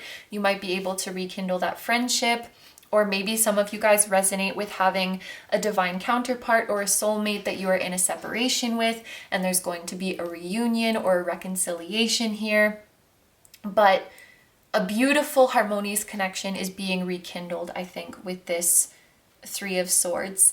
Now, moving on, we have the Ace of Cups here, and this is for your new focal points, which I really love, because this is talking about happiness, inner peace, self-love, prioritizing yourself, filling your own cup. And this is like word for word exactly what your higher self has been trying to push you towards.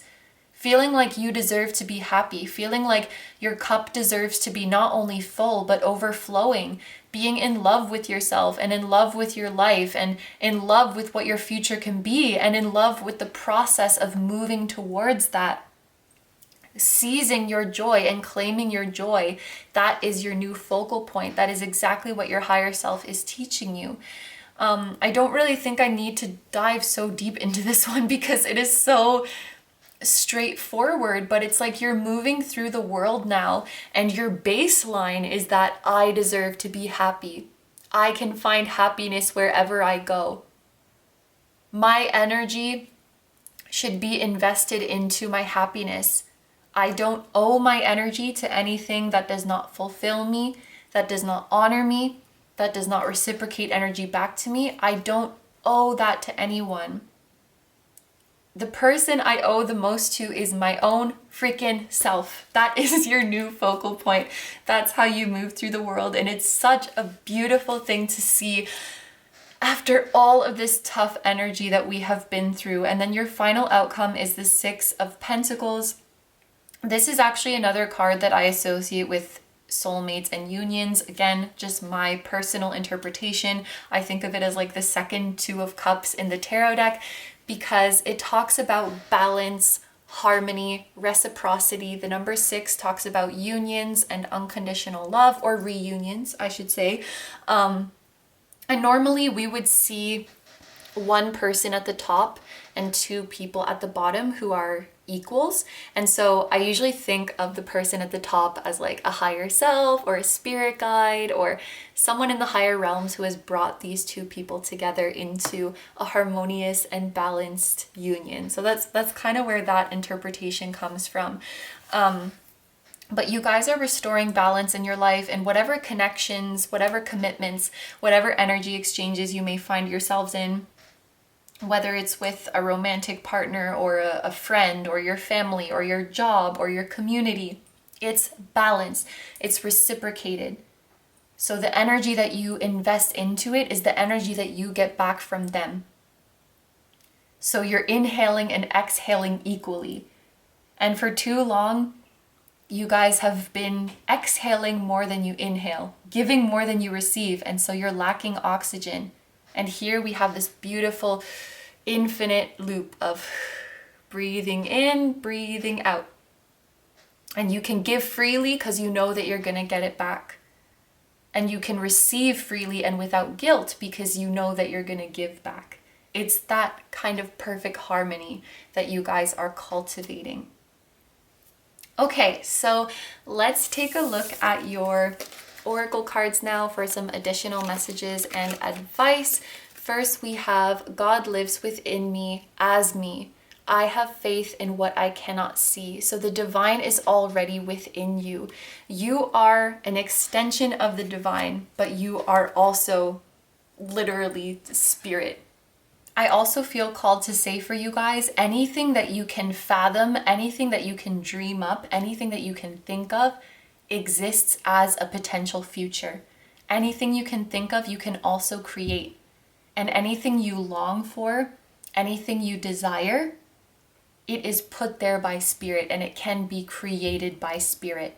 So this is about having faith in what your heart is longing for, even if it's not here in the 3D right now. This is about trusting. Next, we have creative unfurling, discovery, authenticity, rawness. Vulnerability is a cure for many ills. So there's a need for some of you guys to be vulnerable. I think this has to do with getting to the root cause of your holding back, the root cause of your attachments.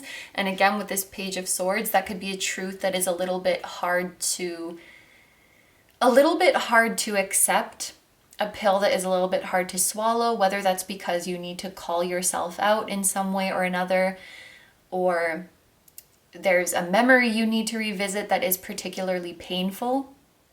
But I'm getting 8th house kind of energy with this card, diving deep into your shadows, diving deep into your subconscious and seeing what is holding you back. I'm also getting the message that this 4 of Wands, this destiny, this union, some of you guys have been like pointing the finger a lot and saying that it's running away from you without acknowledging that you are also running away from it. Next, we have release. Release anything that keeps you from your path of authenticity. Exactly. And we also have selenite with spiritual awakening. I am a spiritual warrior of the light. It's funny because I felt really called to put out like a couple big pieces of selenite for this reading. If you guys like crystals, if you purchase crystals and you don't have selenite, I would highly recommend it. I don't know what it is, but I just feel something very powerful when I hold selenite in my hand. It's very few crystals that I actually physically feel something when I hold it, but selenite is one of them. Carnelian is another one, but I love the energy of this stone. So if you guys feel called to it, it looks like your higher self is saying that you might work really well with it and resonate really well with it. Also, this message about being a spiritual warrior of the light, this is definitely making me think of a light worker. And I think that this journey that you've been through could be very, very inspirational to many people. Some of you guys who chose this group, you might feel called towards spiritual professions, or called to some sort of writing or content creation or something that helps you to get your story out and share your experience.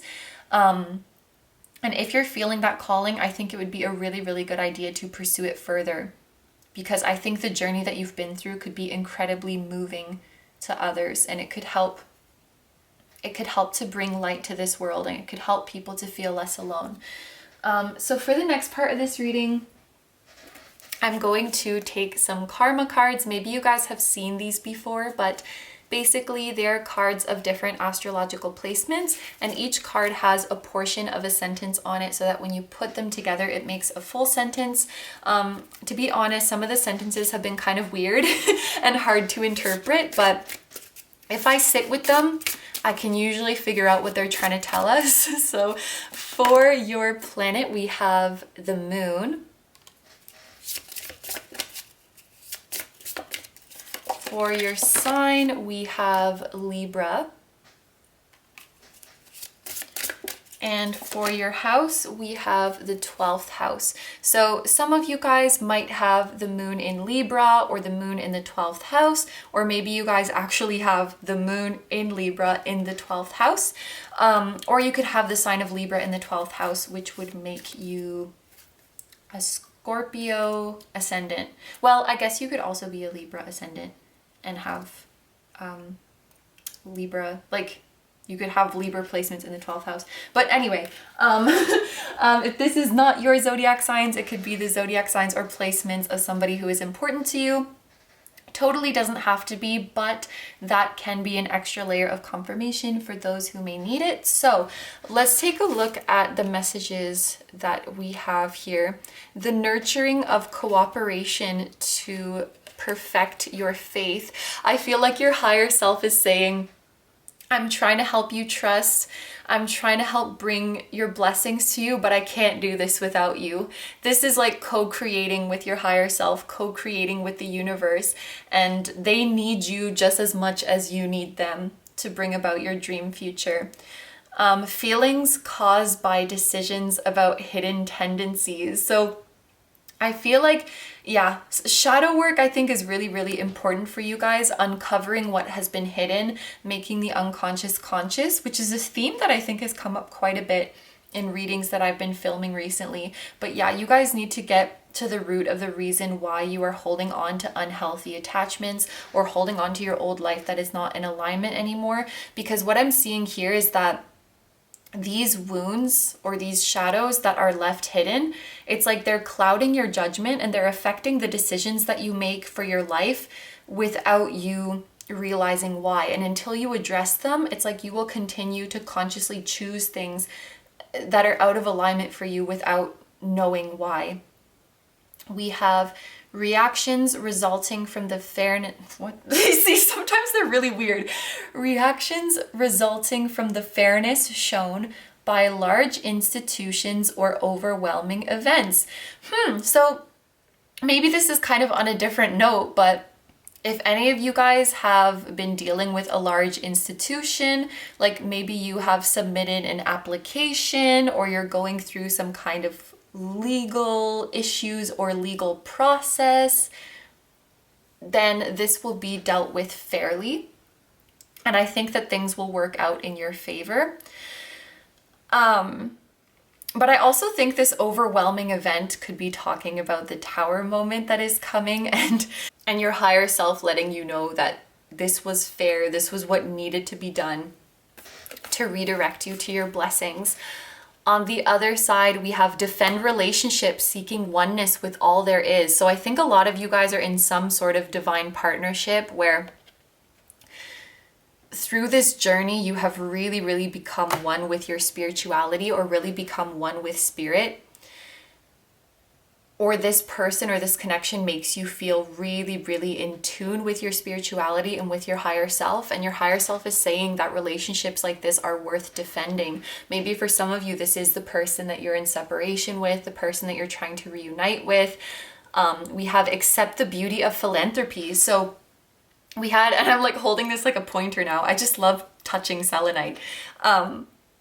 We had this message of you guys being a spiritual warrior of the light, and maybe some of you guys have some sort of humanitarian efforts or philanthropy or activism or healing that you feel called to do in this work. Your higher self is saying that's very beautiful and is almost giving you, like with this message of accept, giving you the green light to go for it. And then finally we have let your feelings tell you how to do it with your partner. Okay, and keep your involvement hidden. I think your higher self is asking you to act more from your intuition and to act more from your heart, especially when it comes to partnerships that are important to you. And honestly, I find myself giving different advice on this, like from group to group, and probably because different people need to hear different things.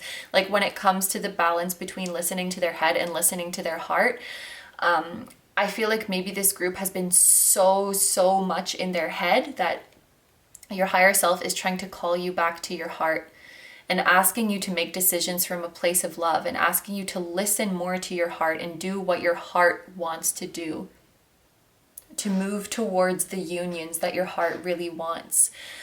With this message of keep your involvement hidden, this may be referring to connections that you have to let go of. And I think your higher self might be telling you that there's some people that you don't really owe an explanation, or you don't really owe an apology, or you don't really owe anything, to be truthful.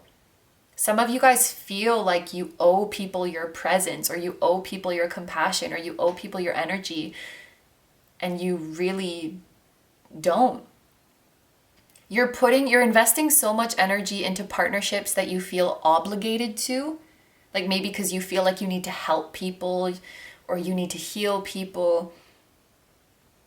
And then you're not putting energy into the union that your heart really wants. into the person that you really want to be with. And your higher self is kind of asking you what that is about. And maybe that's something you need to look into again with the shadow work that your higher self is calling you to do.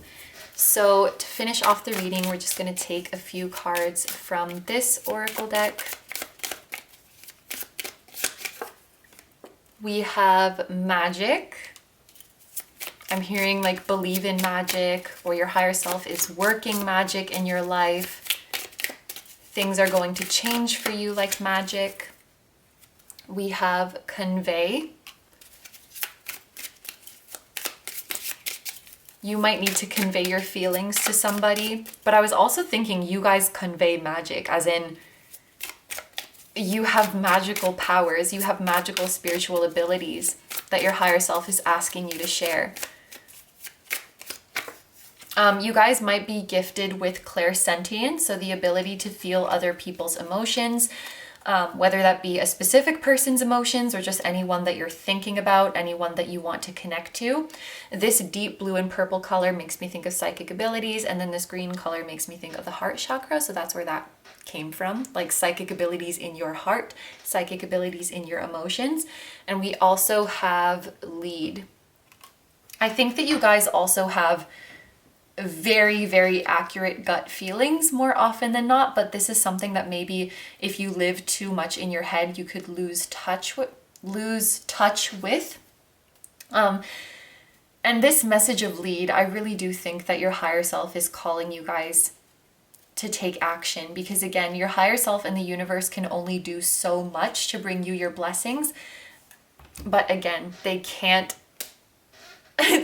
move your hand and make you pick it up. My friend said this comparison when we were talking one day, and I don't remember if I'm saying it exactly, but she said like, your destiny in life could be to eat pizza. And so the universe could do a lot to help you with that. They could make you walk by pizza shops 80 times a day. They could have pizza accidentally delivered to your house every day. They could make you dream about pizza every night. They could make you see pizza on TV all the time. But they cannot make you pick up the pizza and put it in your mouth and eat it. And so, you know, just going back to this message of your higher self wanting you to cooperate, I think your higher self is almost kind of pleading with you. Like, there's only so much that I can do, and there's only so much that the universe can do. And at some point, you do need to take the lead and you do need to take action. But these are all the messages I'm seeing for you guys, so I'm going to end the reading here. Thank you very, very much for letting me do this reading for you. I hope you have a wonderful day or night whenever you're watching, and I wish you all the best. Please take good care of yourself, stay healthy. Don't forget to like, comment, and subscribe if you feel like doing that. I also have a Patreon, so if you guys are interested in seeing even more exclusive pick-a-cards where you get to choose the topic, that will be linked down below too. And I have a music channel. The song that you guys heard at the very start of this video was an original song, so if you guys are interested in listening to that or any of my other songs, they will be linked. The music channel will be linked down below as well. I'm sending you guys lots of love, and I will see you in the next one. Bye bye!